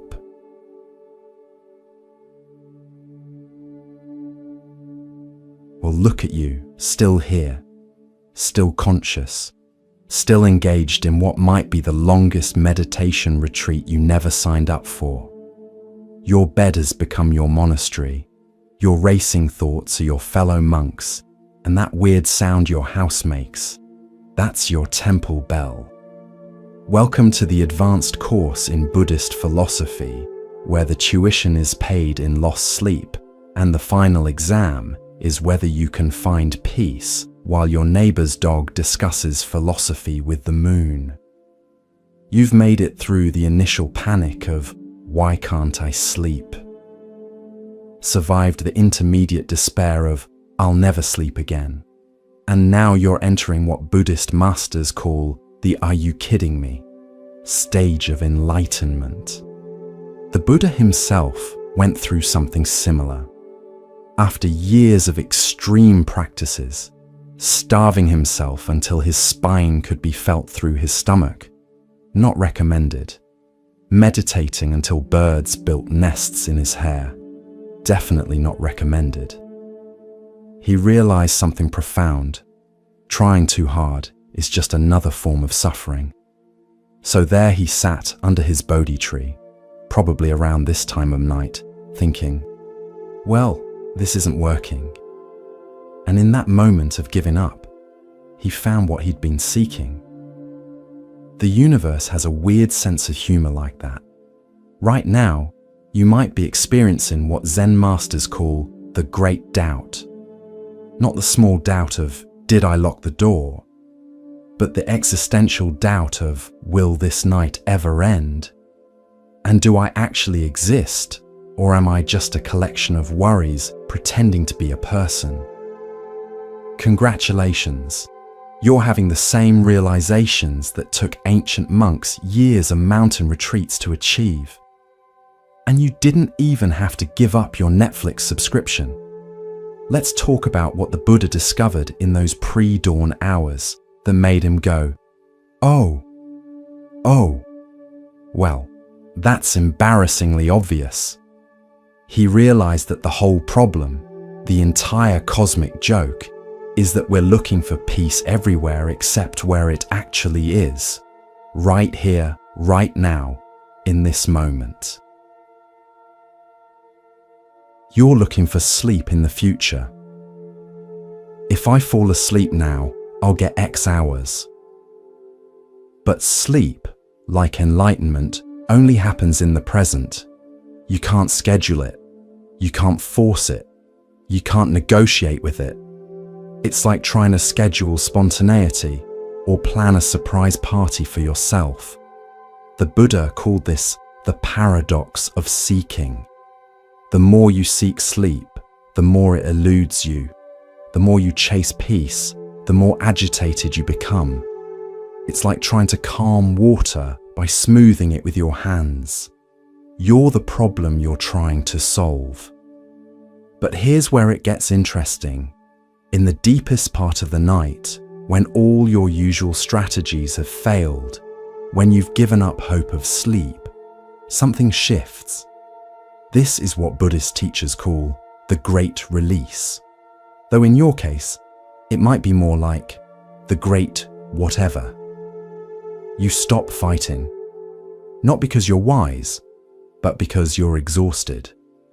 Not because you've achieved enlightenment, but because you've run out of options. And in that surrender, something opens. The Buddha talked about the gateless gate, the entrance to peace that's not an entrance because you're already inside. Right now, lying in your bed, you're standing at this gate, the key to opening it. Stop looking for the key. I know. Buddhist paradoxes at this hour feel like someone offering you a riddle when you need a sandwich. But stick with me. You've been approaching sleep like a problem to be solved. But what if it's more like weather? Something that happens when conditions are right. You can't make it rain by worrying about drought. You can't make sleep come by fearing its absence. The Buddha discovered something called the middle way, which sounds like a compromise but is actually more radical. It's not halfway between sleeping and waking. It's stepping out of the whole game. It's like realizing you don't have to win or lose at sleep. You can just be. Right now you're caught in what Buddhists call dualistic thinking. Sleep good, awake bad, rest good, activity bad. But what if, and hear me out, what if being awake right now is exactly what's supposed to be happening? I can feel your skepticism from here. Great. So I'm supposed to be exhausted tomorrow? That's the cosmic plan? But that's not what the Buddha meant. He was pointing to something more subtle. What if this moment, this exact experience of lying awake, contains everything you need? What if the peace you're seeking isn't in some future sleep, but in accepting this present wakefulness? This is what Zen folks call selling water by the river. You're looking everywhere for something you already have. Peace isn't something you achieve after you solve the sleep problem. Peace is what's here when you stop making sleep a problem. Let's try something the Buddha called bare attention. Instead of thinking about your thoughts, just notice them. Instead of trying to sleep, just notice wakefulness. Instead of fighting this moment, just be in it. Notice the weight of your body on the bed. Not to do anything about it, just to notice. Notice the rhythm of your breath. Not to change it, just to observe. Notice the thoughts arising, not to judge them, just to see them.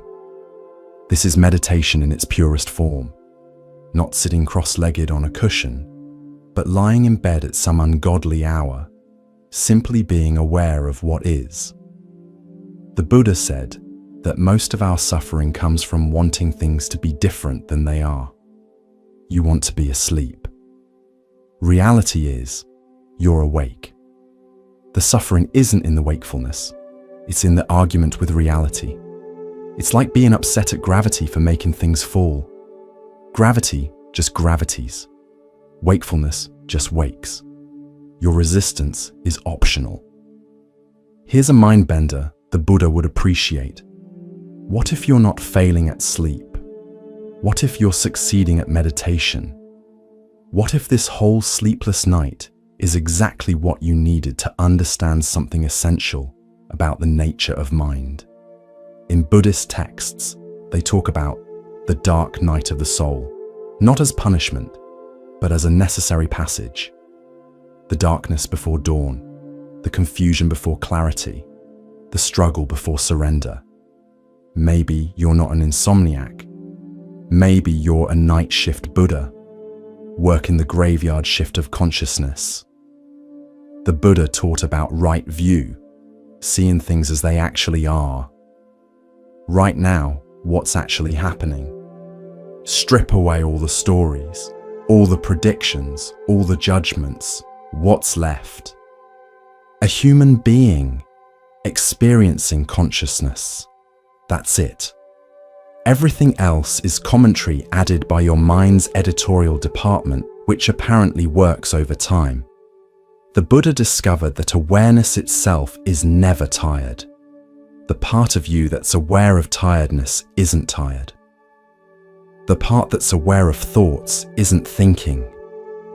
There's a peaceful witness behind all the drama, watching the show without getting pulled on stage. Can you feel it? That quiet awareness behind all the noise. It's been there all along, like the sky behind the clouds. The clouds of thought come and go, but the sky remains untouched. This is what the Buddha meant by Buddha nature, not something you have to earn or achieve, but what you already are beneath all the mental activity. You don't become enlightened, you just stop identifying with the shadows on the wall. Speaking of shadows, let's talk about what Buddhist psychology calls the hindrances.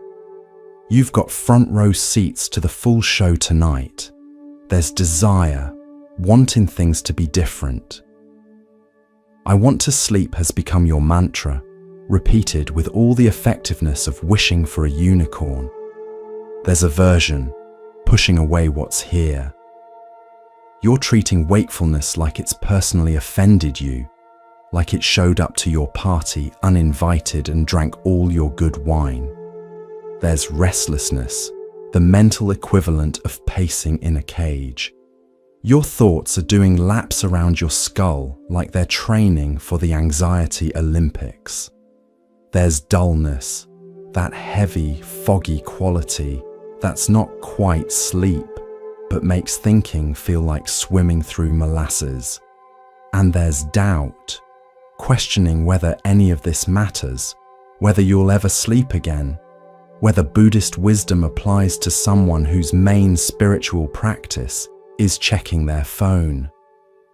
The Buddha's approach to these hindrances wasn't to fight them. It was to recognize them, like spotting old friends at a reunion. Oh, hello anxiety. I see you brought your cousin regret. And look, there's future tripping, fashionably late as always. When you name them, they lose some of their power. They're just mental weather patterns, not permanent residents. Here's something profound, the Buddha realized. Suffering isn't in the experience itself, but in our relationship to it. Pain is inevitable. Sometimes you can't sleep, but suffering is optional. It comes from fighting with the pain. Right now, you could have insomnia without suffering about insomnia.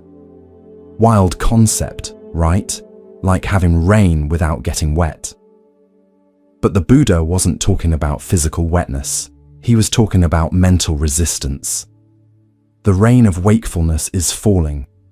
You can stand there shaking your fist at the sky, or you can just notice, oh, it's raining consciousness tonight. Let's explore what the Buddha called the 4 foundations of mindfulness, which sounds like a construction project, but is actually about building awareness. First foundation, mindfulness of body. Notice your physical experience right now, not to judge it or change it, just to know it. The mattress supporting you, the blanket's weight, that spot on your back that's been weird since you helped your friend move that couch. Your body is here, doing its thing, whether your mind approves or not. Second foundation, mindfulness of feelings. In Buddhism, feelings doesn't mean emotions like I'm sad because my kid never calls. It means the basic tone of experience, pleasant, unpleasant, or neutral. Being awake when you want to sleep, probably landing in the unpleasant category. But notice, the unpleasantness isn't solid. It fluctuates, changes intensity, sometimes even disappears when you're not paying attention to it. Third foundation, mindfulness of mind. This is observing your mental state like you're watching weather patterns. Cloudy with a chance of existential dread, partly anxious with scattered moments of clarity. Your mind has weather, but you're not the weather. You're the one watching it. Fourth foundation, mindfulness of mental objects. These are the specific thoughts, memories, plans that populate your consciousness. Instead of getting lost in their content, you observe them as phenomena. Like watching fish in an aquarium, you can see them without having to swim with them. The Buddha wasn't creating busy work for insomniacs. He was pointing out that when you observe experience clearly, without adding stories, something shifts. The suffering isn't in the insomnia, it's in the narrative about insomnia. Your narrative might be, "This is terrible. I'll be exhausted tomorrow. I can't function without sleep. Something's wrong with me." But what if the narrative was, "I'm awake"? Lots of people are awake right now. This happens sometimes. It's not my preference, but it's workable. Same situation, different suffering level. The Buddha talked about dependent origination. Everything arises based on causes and conditions.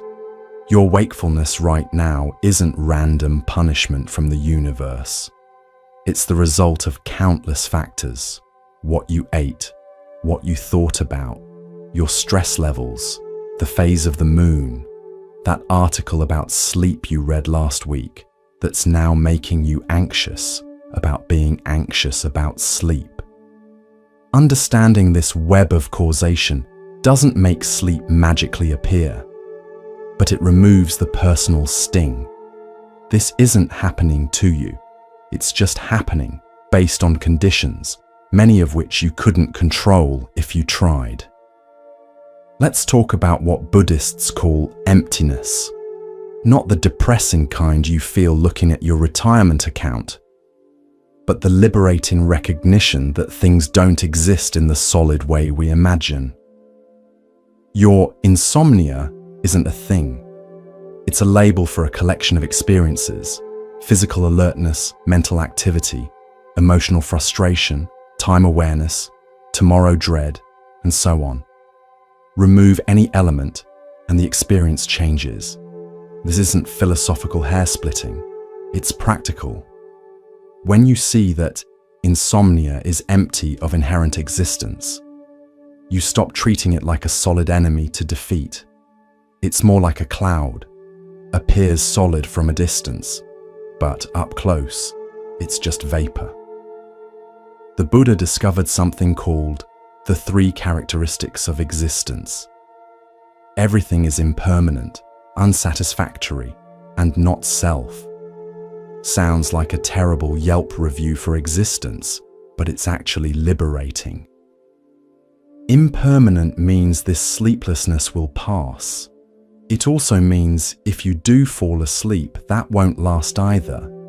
Everything's in flux, including your current state of cosmic annoyance. Unsatisfactory doesn't mean life sucks. It means even pleasant experiences have a tinge of anxiety because we know they'll end. Even if you were sleeping peacefully, some part of you would know the alarm will eventually ring. Not self means there's no fixed you experiencing this. The insomniac identity you're wearing isn't permanent. You're not a bad sleeper any more than the ocean is a bad wave maker during a storm. These insights weren't meant to depress you. They're meant to liberate you from taking everything so personally. The universe isn't targeting you with insomnia. You're just experiencing what millions of humans have experienced since we invented the concept of bedtime. The Buddha talked about right effort, which doesn't mean trying harder. You've been trying hard all night. Right effort is more like appropriate effort. Sometimes the most appropriate effort is no effort. It's like quicksand. The more you struggle, the deeper you sink. But if you stop fighting, you float. Sleep is similar. The more you chase it, the faster it runs. But if you stop chasing, well, you might not immediately fall asleep, but at least you stop exhausting yourself with the chase. This connects to what Buddhists call Wu Wei, effortless action. It's not doing nothing. It's doing exactly what's needed, no more, no less. Right now, what's needed might just be here, breathing, being human. The Buddha emphasized that awakening isn't something you achieve through force. It's something you allow through understanding. You don't storm the gates of enlightenment. You realize you were never outside them. Same with sleep. You don't conquer it. You allow it. And sometimes, like tonight, it doesn't feel like allowing. That's okay too. The Buddha would say that's perfect material for practice. Let's explore the concept of beginner's mind from Zen Buddhism. It means approaching each moment fresh, without the weight of past experiences. Yes, you've had insomnia before. Yes, it was unpleasant. But this moment of wakefulness is brand new. What if you approached it with curiosity instead of dread? Look at that. I'm awake. I wonder what this is like. Instead of, oh no, not again. This is terrible. I know exactly how this goes. Beginner's mind doesn't mean pretending everything's fine. It means not assuming you know how everything will unfold. Maybe tonight is different. Maybe this wakefulness has something to teach you. Maybe you'll discover something profound about consciousness. Or maybe you'll just be tired tomorrow. But you don't know yet. The Buddha talked about taking refuge, not hiding from life, but finding shelter in what's reliable. Traditionally, Buddhists take refuge in the Buddha, the teacher, Dharma, the teachings, and Sangha, the community. But right now, you can take refuge in simpler things. Your breath. It's been keeping you alive all night without your supervision. The present moment, the only one that actually exists. And the fact that millions of people throughout history have survived nights exactly like this. You're part of an ancient lineage of the sleepless, philosophers, poets, parents of newborns, people with big presentations tomorrow, all united in the brotherhood and sisterhood of the wide awake.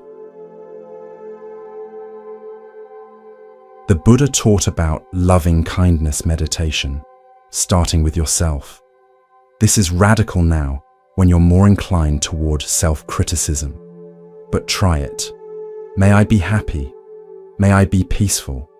May I accept this moment as it is? May I stop Googling fatal insomnia? Then extend it outward. May all beings who are awake right now find peace. May everyone staring at their ceiling feel less alone. May that person somewhere checking their phone for the 100th time remember they're human, not a sleep-optimized machine. This practice isn't about feeling warm and fuzzy. It's about recognizing our shared humanity. Someone, somewhere, is having exactly the same thoughts you are. There's comfort in that. The Buddha understood that transformation happens not through force, but through awareness. You can't think your way to sleep, but you can observe your way to peace with wakefulness. Watch your thoughts like you're watching a parade. There goes the "I'll never sleep again" float. Here comes the "tomorrow will be awful" marching band. Oh look, the "why me" balloon just passed by. You don't have to join the parade. You can just watch it pass. This is what meditation really is. Not emptying your mind, but changing your relationship to its contents. Instead of being in the thought stream, drowning in worries, you sit on the bank and watch it flow. The Buddha talked about skillful means, using whatever works to reduce suffering. Right now, skillful means might be remembering that you've survived every sleepless night so far, finding humor in your mind's dramatic predictions, practicing gratitude for what's working. Hey, your heart's still beating. Accepting that rest has value even without sleep. The Buddha's path isn't about achieving perfection.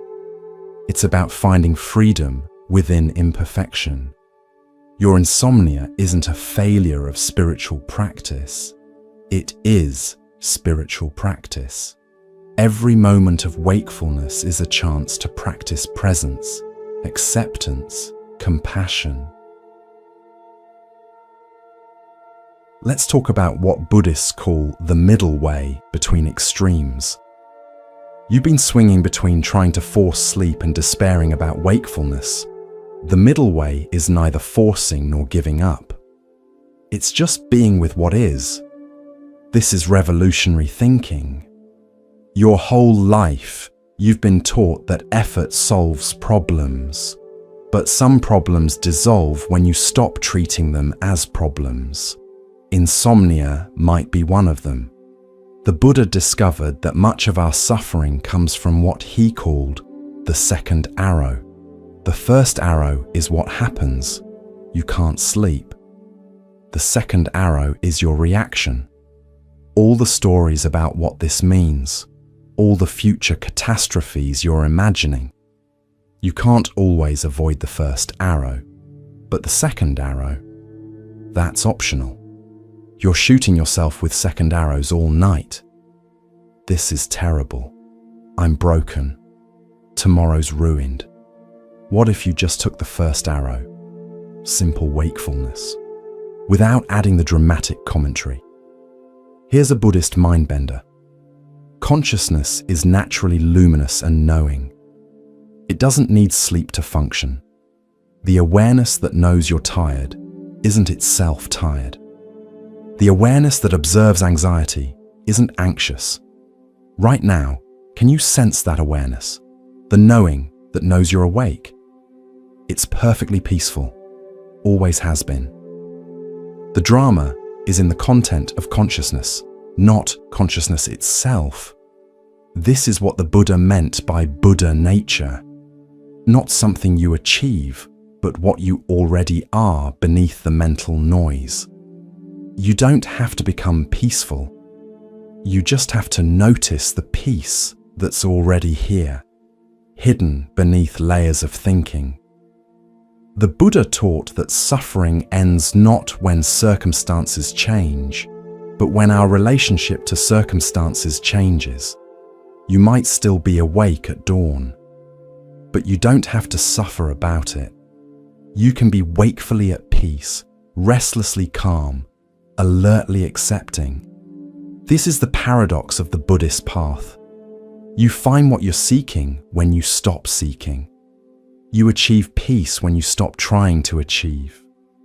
You might even find sleep when you genuinely stop needing it. But that's not the point.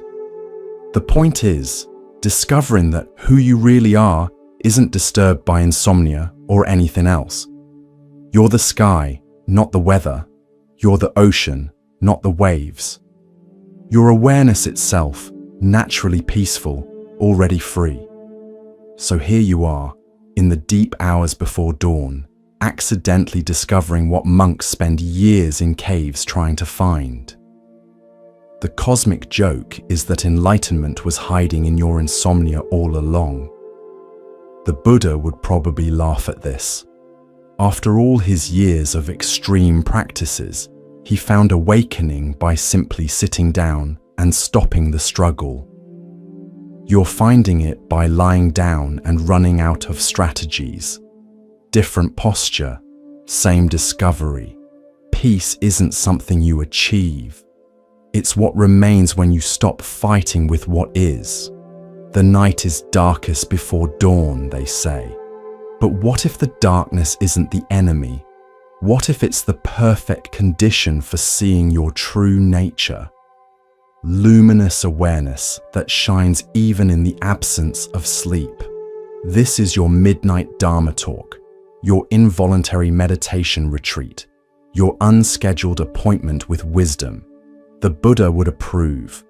After all, he found enlightenment under a tree at dawn after a long night of sitting.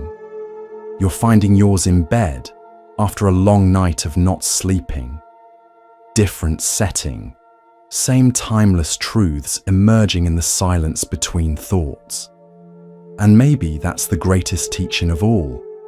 Awakening finds you exactly where you are, exactly as you are, even if where you are is wide awake at an ungodly hour, wondering if Buddha had to deal with neighbors who mow their lawns at 7 a.m. He probably did, and he probably found peace with that too. The Dharma of insomnia isn't about finally falling asleep. It's about waking up to the peace that's present, even in sleeplessness.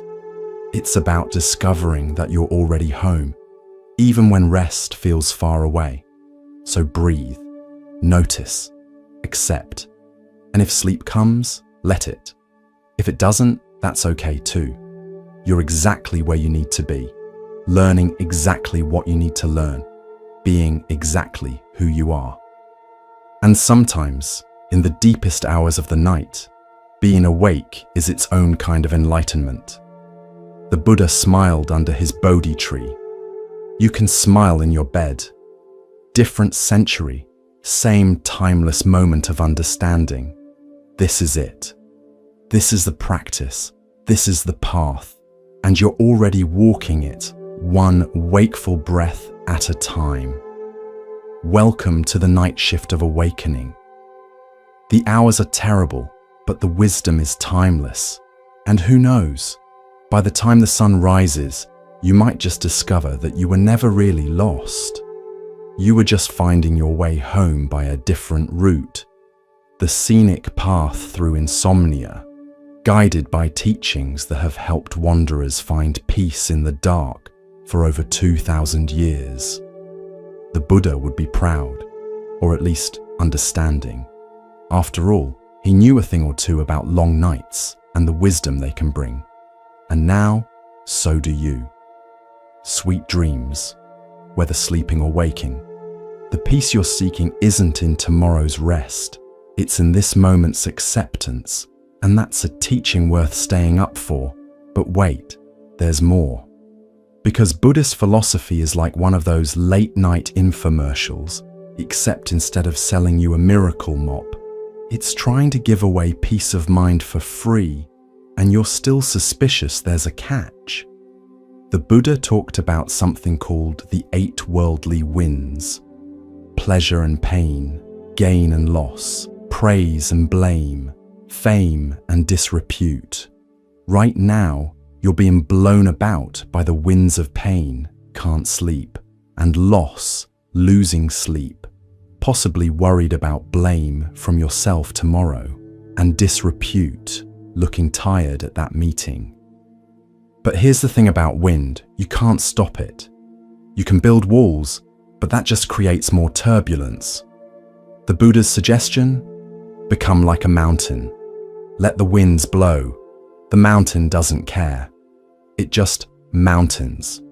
Your insomnia is just weather on the mountain of your being. Storms pass, clouds move, the mountain remains. Speaking of remaining, let's talk about what's actually constant in your experience right now. Your thoughts are changing, your feelings are shifting, your body sensations are fluctuating. But what's aware of all this change? What's the constant witness to this whole insomnia show? That's what the Buddha called the deathless.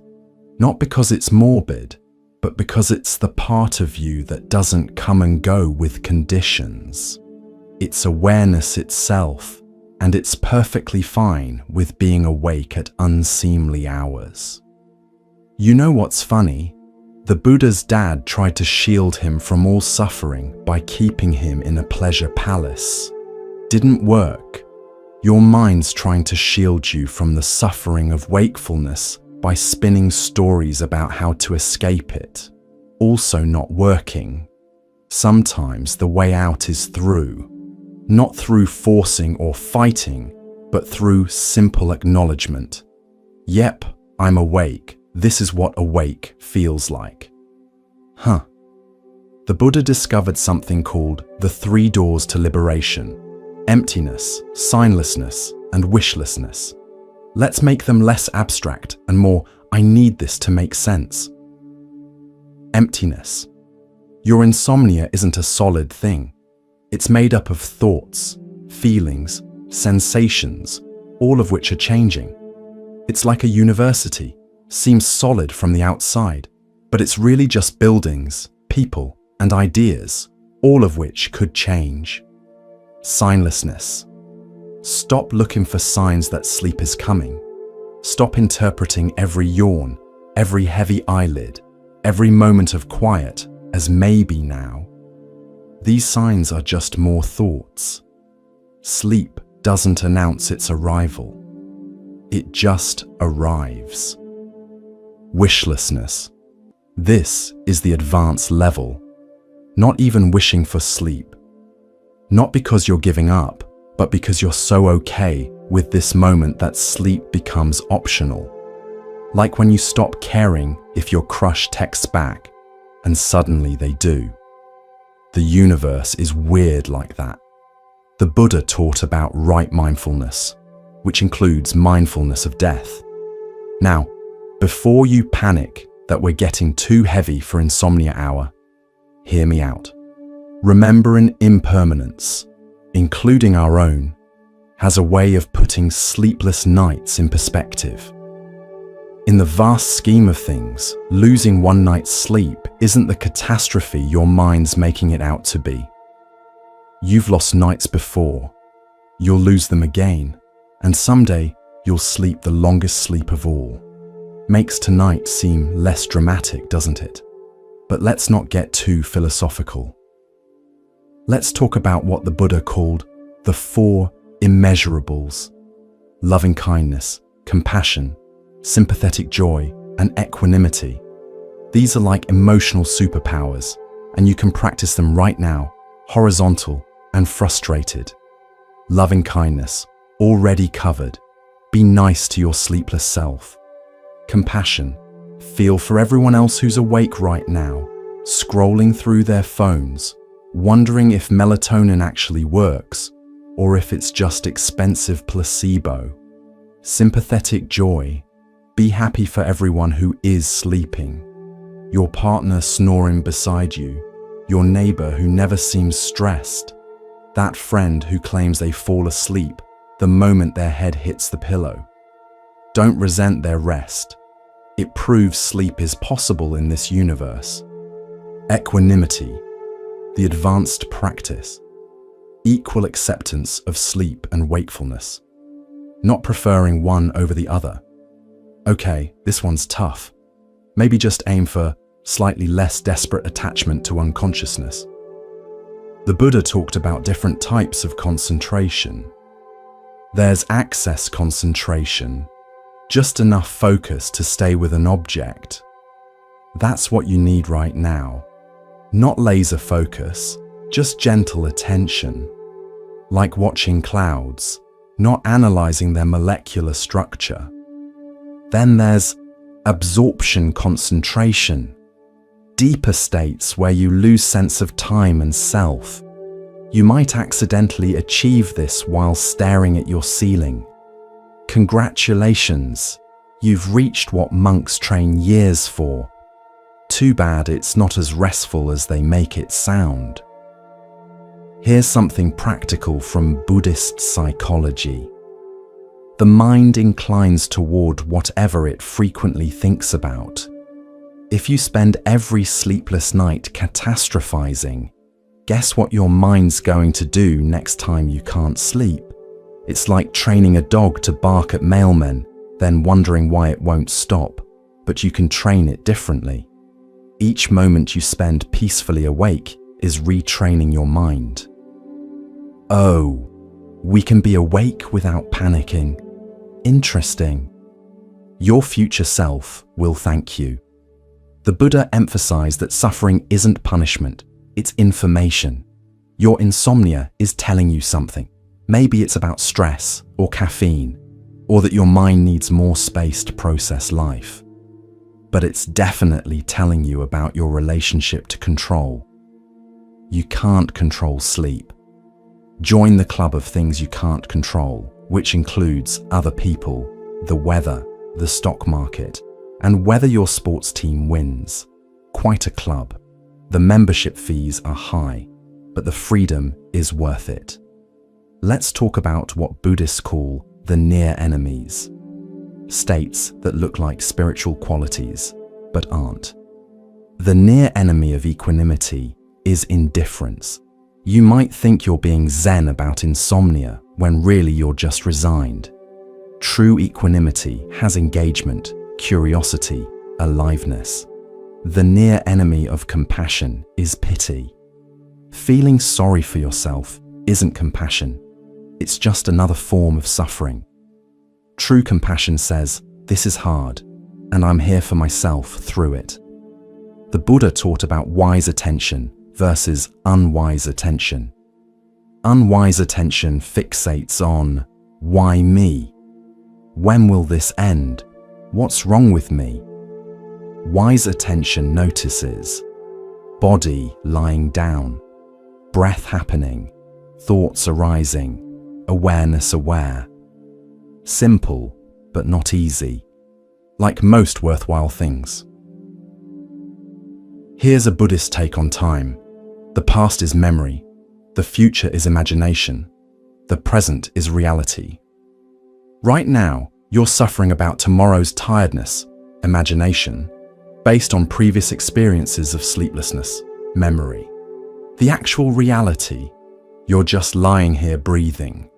The Buddha wasn't big on metaphysics, but he did point out that consciousness is weird. It can know itself.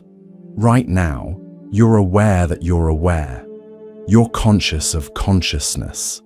This recursive loop is either profound spiritual insight or what happens when you've been awake too long, maybe both. Let's explore the Buddhist concept of no self in a way that won't break your already tired brain. You're not a fixed thing called an insomniac. You're a process. Breathing happening, thinking happening, wakefulness happening. The labels are just convenient fictions. It's like a river. We call it the Mississippi, as if it's one solid thing, but it's really water flowing. You're like that, experiences flowing. Tonight, insomnia is part of the flow. Tomorrow, something else will be. The Buddha taught that clinging causes suffering. You're clinging to the idea of sleep, like it's the last life raft on a sinking ship. But what if you're already floating? What if wakefulness is just another way of being carried by the stream of existence? Here's something they don't put on meditation app advertisements. Sometimes practice is boring. Sometimes it's frustrating. Sometimes it's lying in bed at ridiculous hours, wondering if ancient wisdom applies to modern insomnia. Spoiler, it does. The Buddha talked about skillful versus unskillful actions. Checking your phone right now? Probably unskillful. The blue light isn't helping, and your ex's vacation photos definitely aren't. Noticing your breath? Skillful. Not exciting, but skillful. Let's address the elephant in the room, or rather, the elephant that's not in the room, sleep. The Buddha taught about craving as the root of suffering. Right now, you're experiencing firsthand what happens when you crave something that won't come when called. Sleep is like a cat. The more desperately you want it to sit in your lap, the more it ignores you, act indifferent, and suddenly it's all over you. The Buddha understood cats and sleep and the perverse nature of desire. You know what's interesting about Buddhist cosmology? They have all these realms of existence: heavenly realms, hell realms, hungry ghost realms. Right now, you might feel like you're in the can't sleep realm, which isn't in the traditional texts, but probably should be. The good news: all realms are impermanent, even the can't sleep realm. This too shall pass. It might pass at 3 a.m. It might pass at 5 a.m., but it will pass. Everything does. The Buddha taught about right livelihood, which usually means ethical work. But let's expand it. Right livelihood also means living in a way that supports well-being. That might mean less caffeine, more exercise, fewer true crime documentaries before bed. Just saying. But tonight's not about lifestyle changes. It's about finding peace with what is, even if what is happens to be your 7th hour of consciousness when you'd really prefer unconsciousness. Here's a wild Buddhist idea. What if this insomnia is exactly what you need? Not in a masochistic way, but in a the universe is conspiring to teach you something way. Maybe it's teaching you patience. Maybe it's teaching you acceptance. Maybe it's teaching you that you're stronger than you think. Or maybe it's just insomnia, and the meaning-making is your mind's way of passing time.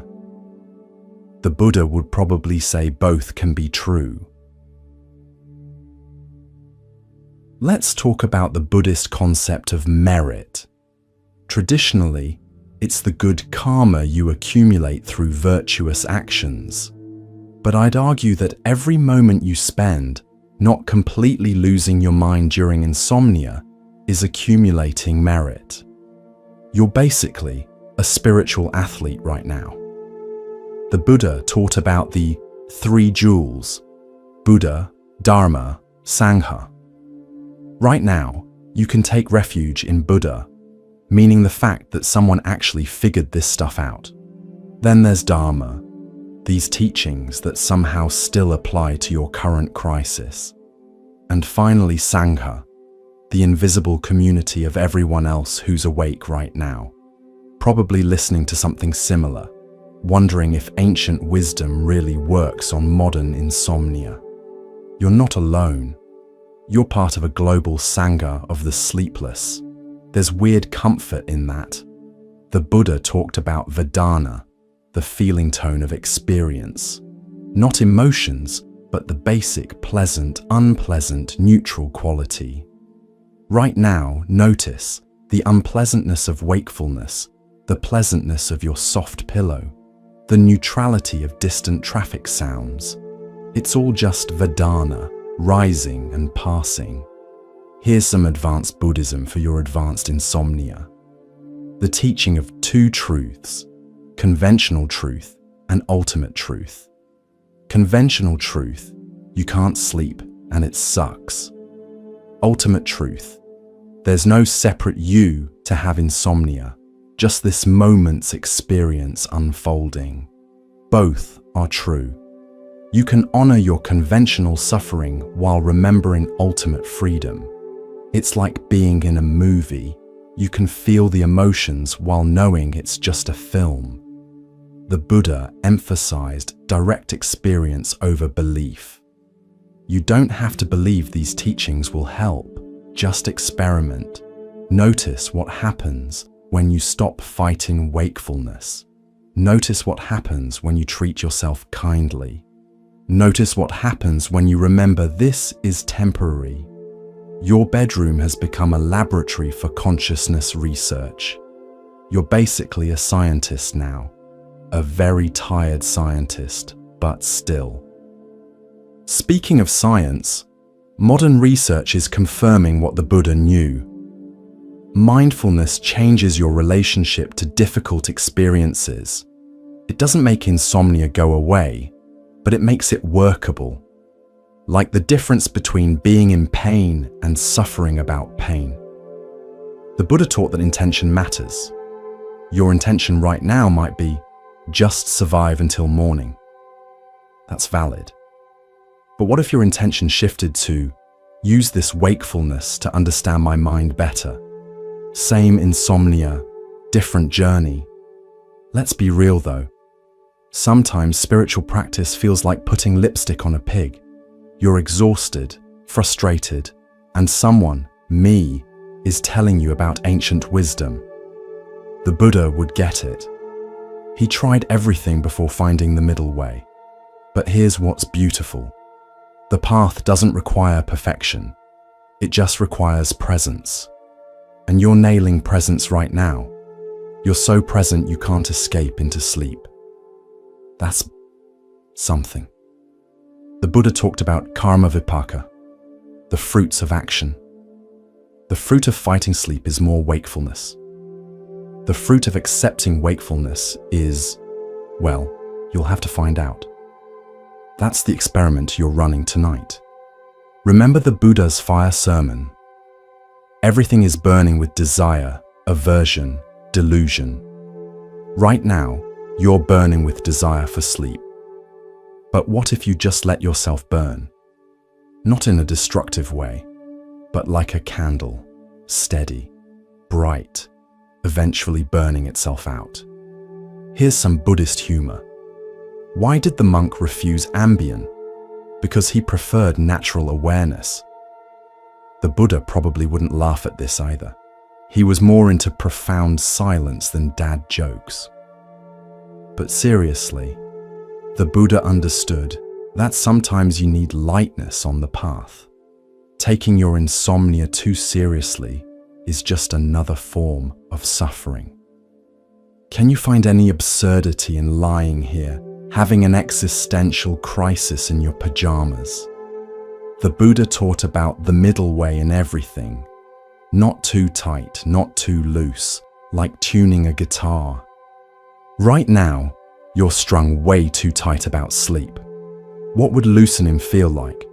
Not giving up, just relaxing the grip. Here's a practice. Count your exhales, not to fall asleep, just to have something to do besides catastrophizing. 1, 2. Forget what number you're on. Start over. This is meditation, not a performance review. The Buddha discovered that labels create limitation. Insomniac is just a label. Bad sleeper is just a label. What if you dropped all labels and just experienced this moment raw, unnamed? You know what's fascinating? The Buddha achieved enlightenment just by sitting still and watching his mind. You're lying still and watching your mind. You're basically 90% of the way there. The other 10% is probably letting go of needing to be anywhere else. The Buddhist teaching on right speech includes silence. Sometimes the most profound response to insomnia is no response, no internal commentary, no problem solving, just spacious silence containing whatever arises. But let's be honest, maintaining noble silence at 3 a.m. is like maintaining a diet at a buffet. Theoretically possible, rarely achieved. The Buddha would understand. He was human too. Here's the thing about Buddhist practice. It works even when you think it's not working. Every moment of awareness, even awareness of frustration, is practice. You're not failing at meditation. You're succeeding at being human. The Buddha taught that everything is interconnected. Your insomnia connects to your thoughts, your dinner, the moon phase, global anxiety levels, the invention of artificial light, and that coffee shop that makes espresso too strong. It's all one big web. Understanding interconnection means realizing you're not personally failing at sleep. You're part of a vast network of causes and conditions. It's not personal, it's just what's happening. Let's talk about Buddha nature again. It's not something you develop. It's what you are when you stop trying to be something else. Right now, trying to be a sleeper is obscuring your natural wakefulness. What if wakefulness is your Buddha nature tonight? The Buddha said suffering ceases when craving ceases. You don't have to cease craving forever, just for this breath. Then maybe the next. That's the whole path. One breath at a time. And if you're thinking, great, now I'm craving the cessation of craving, welcome to the Buddhist Paradox Club. We meet whenever we can't sleep. Here's the ultimate Buddhist plot twist. Seeking enlightenment is just another form of craving. Seeking sleep is too. What's left when you give up seeking? Just this. Just here. Just breathing in the dark. Maybe that's enough. Maybe it's plenty. Maybe it's exactly what the Buddha was pointing to all along. The perfection of this imperfect moment. And maybe tomorrow night you'll sleep like a baby. Or maybe you'll be here again, exploring consciousness with your reluctant teacher, insomnia. Either way, you'll handle it. Because that's what humans do. That's what Buddhas do. The night is still dark, but something has shifted. Not outside, but inside. The war with wakefulness has paused. A truce has been called. And in that pause, that peace, something deeper than sleep, refreshes you. This is what the Buddha found under his tree. Not escape from difficulty, but freedom within it. Not the end of challenges, but the end of suffering about them. And now you've found it too, in your own way, in your own time, in your own bed. The Dharma of insomnia has been transmitted. The teaching is complete. Or maybe it's just beginning. After all, there's still time before dawn. Time for more practice, more presence, more peace with what is. The Buddha smiled. You can too. Because if you can find peace here, you can find it anywhere. And that's the real awakening. The Buddha often used the metaphor of a raft to describe his teachings. You use the raft to cross the river of suffering, but you don't carry it on your head once you reach the other shore. Right now, these teachings are your raft across the river of insomnia. Use what works, leave what doesn't. But here's the thing about rivers at night. They look different, deeper, more mysterious. Maybe your insomnia is showing you a different view of the river of consciousness, one that daytime crossers never see. The Buddha talked about right understanding, which starts with understanding the Four Noble Truths. But at this hour, let's translate them into insomnia noble truths. First, truth, sleeplessness happens. Second truth, fighting it makes it worse. Third truth, peace is possible even without sleep. Fourth truth, here's how, through acceptance, awareness, and maybe a touch of cosmic humor about the whole situation. Let's explore what Buddhists call the 6 sense doors. Sight, sound, smell, taste, touch, and mind. Yes, mind is considered a sense door in Buddhism. Right now, your mind door is wide open, broadcasting the late-night anxiety show. But you can observe this just like you'd observe sound or touch, as phenomena arising and passing. Notice your other sense doors right now. The darkness or dim light through your eyes. The sound of your house settling, maybe distant traffic. The taste of, well, probably nothing, unless you're stress-eating crackers in bed, no judgment. The touch of sheets, the weight of blankets, These sensations are just happening without drama. It's only the mind door that's creating the theatrical production of Why Can't I Sleep? The musical. The Buddha emphasized that suffering arises when we identify with our experiences rather than observing them. Right now, you might be thinking, I am an insomniac, rather than insomnia is happening. See the difference? One is an identity crisis, the other is just weather passing through consciousness. Speaking of consciousness, let's dive into what Buddhist psychology calls the bhavanga, the ground of becoming, the background awareness that's always present. Even in your most agitated moments tonight, there's been this steady awareness underneath, watching the whole show. It's like the screen in a movie theater. The drama plays across it, but the screen itself remains unchanged. Can you sense that screen-like awareness right now? The part that's aware of your frustration, but isn't itself frustrated. That's what the Buddha pointed to as your true refuge. Here's a Buddhist brain teaser for your sleepless mind. If everything is impermanent, including this moment of wakefulness, then your insomnia is already ending. It's ending so slowly you can't perceive it, like watching grass grow or paint dry. But it is ending. Everything is always ending and beginning simultaneously. The Buddha talked about sila, samadhi, prajna, ethics, concentration, and wisdom. Right now, your ethics might just be not waking anyone else with your tossing and turning. Your concentration is probably shot. But wisdom can arise precisely in these difficult moments when all your usual strategies have failed. Sometimes wisdom looks like finally getting the joke that you've been trying to use your mind to solve a problem created by your mind. It's like trying to bite your own teeth or wash water.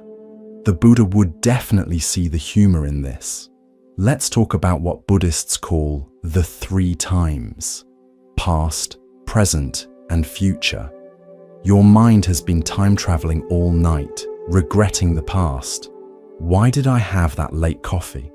Fearing the future, tomorrow will be horrible, and missing the present entirely. But the present is the only time that actually exists. The past is memory, the future is imagination, but this breath, this moment, this is real. The Buddha discovered that most of our suffering comes from wanting to be somewhere else, someone else.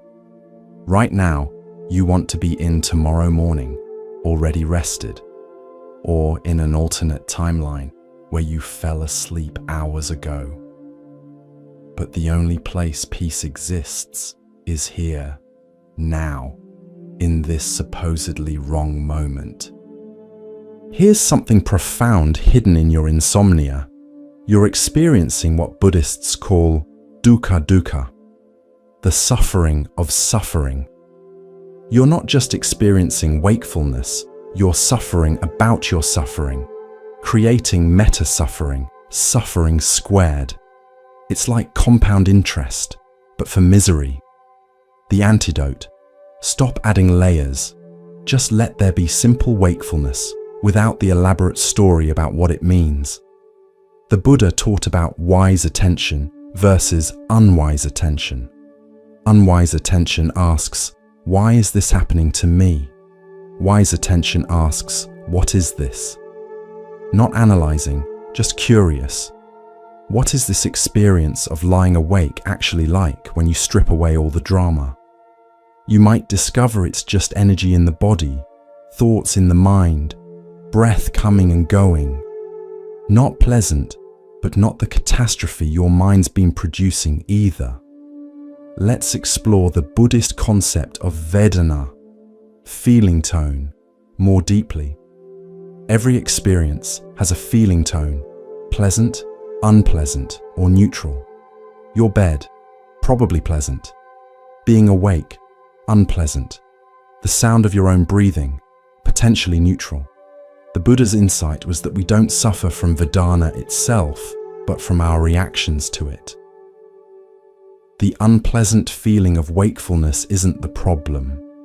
The problem is the mental proliferation. This is unpleasant, therefore wrong, therefore I'm failing, therefore tomorrow is ruined, therefore my life is falling apart. See how quickly unpleasant Vedana becomes existential crisis. That's the magic trick of the untrained mind. Here's what the Buddha might say if he were lying next to you right now. Weird image, but go with it. Friend, you're identified with the content of consciousness rather than resting in consciousness itself. You're caught in the movie instead of remembering you're in the theater. The Buddha's teaching on dependent origination shows how one thing leads to another in a chain of causation. Your current insomnia chain might look like stress led to racing thoughts, which led to physical tension, which led to more wakefulness, which led to anxiety about wakefulness, which led to more tension. But here's the liberating part. You can break the chain at any link. You can't undrink that afternoon coffee, but you can stop adding anxiety to wakefulness. You can't force relaxation, but you can stop tensing against tension. The Buddha talked about the middle way between eternalism and nihilism. In your current situation, eternalism is thinking, I'll never sleep again. Nihilism is thinking, nothing matters, existence is meaningless. The middle way recognizes, I'm awake now, I'll probably sleep eventually, and this experience has whatever meaning I give it. Let's be honest about something the Buddha knew well. The spiritual path isn't always blissful. Sometimes it's lying awake at ungodly hours, trying to apply ancient wisdom to modern problems, wondering if enlightenment comes with a sleep guarantee. Spoiler, it doesn't. Even enlightened beings need sleep. They just don't suffer about needing it. The Buddha taught about the 5 hindrances to meditation. We covered them earlier, but let's revisit them as the 5 hindrances to sleep. Wanting, craving unconsciousness. Aversion, hating wakefulness. Dullness, that heavy but not sleepy feeling. Restlessness, your current specialty. And doubt, wondering if you'll ever sleep normally again. The approach to all 5 is the same. Recognition without resistance. Oh, hello restlessness. I see you. You can stay, but I'm not serving tea. Here's a deep Buddhist teaching hiding in plain sight. The nature of mind is luminous and knowing. Even in your exhaustion, awareness remains bright. Even in confusion, knowing knows the confusion. This luminous awareness doesn't need sleep. It's what remains aware even in dreams. Right now, you're intimate with this luminous awareness because everything else has fallen away. You're too tired for pretense, too frustrated for spiritual bypassing. There's just this raw, direct experience of being conscious. That's pretty close to what the Buddha was pointing to. The Buddha emphasized that realization doesn't come from adding something new, but from removing misconceptions. Your misconception tonight might be that peace requires sleep, but peace is available right now in the midst of sleeplessness. It's just obscured by the belief that this moment should be different. Let's talk about karmic formations, the patterns and habits that shape our experience. Your mind has karmic formations around sleep, beliefs about how much you need, what happens without it, what it means when you can't get it. These formations are creating more suffering than the actual wakefulness. But karma isn't fate. It's just pattern, and patterns can change. Every moment you spend peacefully awake is creating new karma, new patterns. You're literally rewiring your relationship to sleep and wakefulness right now. The Buddha talked about the 4 efforts: preventing unwholesome states, abandoning them if they've arisen, cultivating wholesome states, and maintaining them. Right now, you might focus on abandoning the unwholesome state of sleep anxiety and cultivating the wholesome state of acceptance. But here's the twist. Sometimes the effort to abandon unwholesome states becomes an unwholesome state itself. The effort to stop worrying becomes a worry. This is why the Buddha emphasized wisdom over force. Here's a teaching that might actually help. The Buddha distinguished between pain and suffering. Pain, or in your case tiredness, is inevitable. Suffering is the mental and emotional reaction to pain.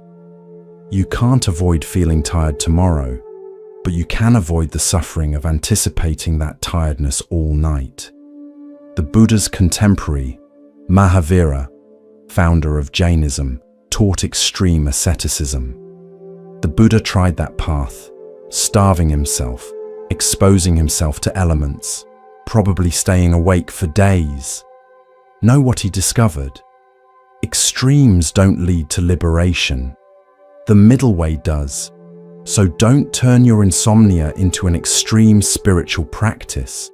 Don't try to achieve enlightenment through sleep deprivation. Just be gently, wisely present with what is. Let's explore the Buddhist understanding of sankhara, mental formations or conditioning. Your reaction to insomnia is conditioned by past experiences, cultural beliefs about sleep, health articles you've read, stories from other insomniacs. This conditioning is running the show right now, but conditioning can be unconditioned, not through force, but through seeing it clearly. When you see that your catastrophic thoughts about tomorrow are just conditioning, not reality, they lose their power. The Buddha often taught through questions rather than answers. So here's a question for your sleepless contemplation. Who is aware of the insomnia? Not the personality that's frustrated by it, but the awareness itself. That awareness isn't tired, isn't frustrated, isn't measuring time. It just is. In Zen, they talk about selling water by the river, offering people what they already have. Right now, I'm selling you peace by the river of your own awareness. You already have what you're seeking. The seeking itself is the only barrier. Here's the final paradox of your sleepless night. The very wakefulness you're fighting contains the awakening you're seeking. Your insomnia has become your meditation hall. Your frustration has become your teacher. Your exhaustion has become your practice. The Buddha found liberation not by escaping difficulty, but by understanding it so completely that it lost its power to create suffering. Tonight, you're on that same path, whether you realize it or not. And maybe that's the greatest gift of insomnia. It forces you to confront your mind directly, without distractions, without escapes. It's like an involuntary meditation retreat, minus the organic meals and sunset chanting. So here you are, in the deepest hours before dawn, accidentally discovering what monks spend lifetimes seeking. Direct encounter with the nature of mind. Your insomnia has become your Bodhi tree. Your bed has become your meditation cushion. And this endless night has become your path to understanding. The Buddha would recognize this moment. After all, he too sat through the long night before his awakening, facing every demon his mind could conjure. You're in good company, and who knows, maybe by the time the sun rises, you'll have discovered something more valuable than sleep. The peace that doesn't depend on conditions, the awareness that doesn't need rest, the freedom that's available even in the midst of difficulty. Or maybe you'll just be really tired tomorrow. That's okay too. The Buddha was reportedly quite tired after his enlightenment. Turns out, awakening doesn't exempt you from human biology, but it does change your relationship to it. And that change, that's already happening, one wakeful breath at a time. Welcome to the pathless path, the gateless gate, the teaching that's always available in the University of Insomnia. Class is in session, and you're both student and teacher, problem and solution, question and answer. The night is still deep, but something has shifted. Not outside, but inside, and that shift. That's what the Buddha was pointing to all along. Sweet dreams, whether sleeping or waking. The peace you seek is already here, hidden in plain sight, waiting to be discovered in the very wakefulness you've been trying to escape. And that's the cosmic joke that makes even the Buddha smile. But wait, the Dharma doesn't end just because you're reaching your limit. The Buddha would say that's exactly when the real teaching begins. When you think you can't go on, when you've exhausted all strategies, when you're sure you've heard everything there is to hear about accepting wakefulness. You know what's fascinating about the Buddha's enlightenment story? After that famous night under the Bodhi tree, he wasn't sure if anyone would understand what he'd discovered. He thought about just keeping quiet. Can you imagine? Sorry, everyone. Enlightenment is too complicated to explain. Good luck with your suffering. But then he remembered what it is like to suffer, to lie awake with racing thoughts. Okay, maybe not exactly like your current Netflix recommendation-induced insomnia, but close enough. And he decided to teach for 45 years. That's dedication. Or maybe he just had really good stamina from all those sleepless nights seeking truth. Here's something they don't put in the meditation apps. The Buddha's teachings were often contradictory. Not because he was confused, but because different people needed different medicine. Some needed to hear let go. Others needed to hear make an effort.